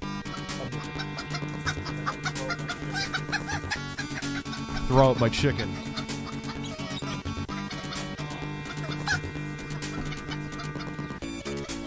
Putting me down my hole is satisfying. Damn, it's only 7 o'clock. I usually don't even start streaming yet.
I do. I give up.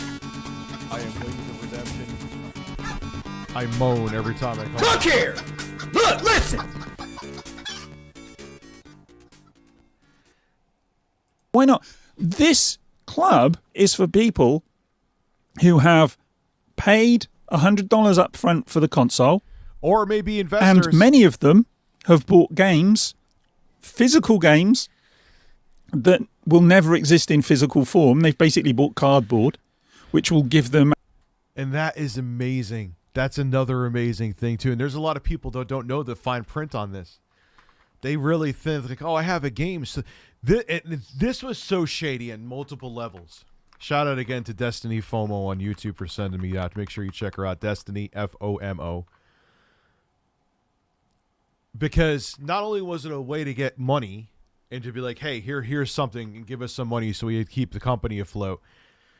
It gave a false sense of security to people that you're actually coming out with the system. So you dupe people into giving you money, and this thing could be just a hunk of fucking cardboard and cellophane. Man, oh man, oh man. Access to a digital edition of the game when and if it ever appears on a console. Jim, how are you? When or if it ever appears.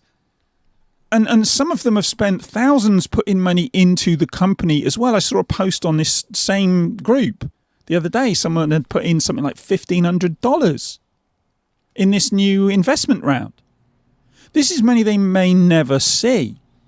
Ever. I think that gives them absolutely a right to debate things. At least, yeah, he brought up the, oh, wow, the webcam bots are here and I'm not even at 500 people. This is a dead stream. What the fuck are you doing here? I may actually reset this after this and switch up the fucking stream keys. And look, you know, again, if you want to try and be positive and put a positive spin on it, that's fine.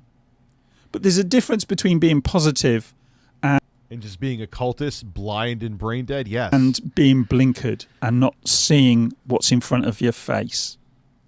And this club, and some of the Intellivision guys generally, are incredibly blinkered. You know, it just, anybody says anything, just slightly suggesting that there might be a problem, despite the fact that there are problems. Countless problems. Let's just go back here again. You know, there are obvious problems. Mr. Beast in the corner there pointing at me seductively. To suggest that you can't say that, like this guy's saying, and like I say, if you go in more in depth into the club, and I'm not going to do that here, but if you go in, you'll see all sorts of comments. It is a case of people sitting around and singing Kumbaya. They're really, really not engaging. Nope. They're just sitting there and just pretending this thing is going to come out, and that's it. That is fucking it. And I, for one, I'll go back to what I said earlier. I put my money down on my Amico on the day of release. I was excited for it. I was interested in it. I talked to two of my friends and I got them to put orders in as well. One of my friends cancelled quite early on because he smelt a rat early on. The other one, I think, still may have his order in. So, you know, there were three of us and we were all very interested and very excited. And, you know, it was nice. I like retro gaming. I like the idea of a new console coming out and having a new twist on older games and trying to do that family thing. I've got a young lad. You know, I thought maybe we could play. But why? No, I tried to give it a chance before, but why? Why? What? Why? There's family fun on other fucking consoles. Like there was some games together. He probably wouldn't be interested, if I'm being honest, because he hasn't got any of the nostalgia for some of these older games. You know, Breakout. Personally, think Breakout was the best game, the game I was most interested in for the Intellivision Amico, to be honest. Most of the others didn't bother me that much, but that's because I've got a real interest in Breakout. I used to love the Breakout games. Still do. Still play them. So, you know, it wasn't like I started out hating this company and not wanting it to do well. I started out precisely the opposite. I wanted this company to do well. I always had my doubts, especially about the games, but I wanted them to do well. But you reach a point where when you're seeing stories like this one and they're all over the place, you know, and when it's from the horse's mouth, they're saying things like they're worried about, you know, whether they'll actually be able to put the console out. Well, I'm not saying they're worried, but they're saying they might not put the console out. Well, you know, what are you going to do? What are you going to do? We have to ask Mr. You know, East. Sooner or later, you have to open your eyes and you have to realize that this is not what people were hoping for. And look, you know, this announcement that they're going to make an announcement, at the end of this month, beginning of the next month, something like that. Maybe this next announcement will actually announce something that's tangible. But honestly, I wouldn't hold your breath. Patrick, thank you for the wiener. Anyway, look, I've been going on long enough now. This was supposed to be a short one, and I've... Because I know, man, there's just so much. We'll see if they have anything here before we end, and then my friends over at, we already saw that, the Amico getting a redesign. All right. That's all I really have to say. All right, give me a few minutes, and I'll come back. I'll do a different stream, reset the stream key. It might be because I already streamed today. I know that sometimes hits the viewership. And, I don't know, maybe we'll do some more Philip Burnell fun, because I know he loves when I do that. But, hey, there's too much comedy gold there. See a 95% chance in a few.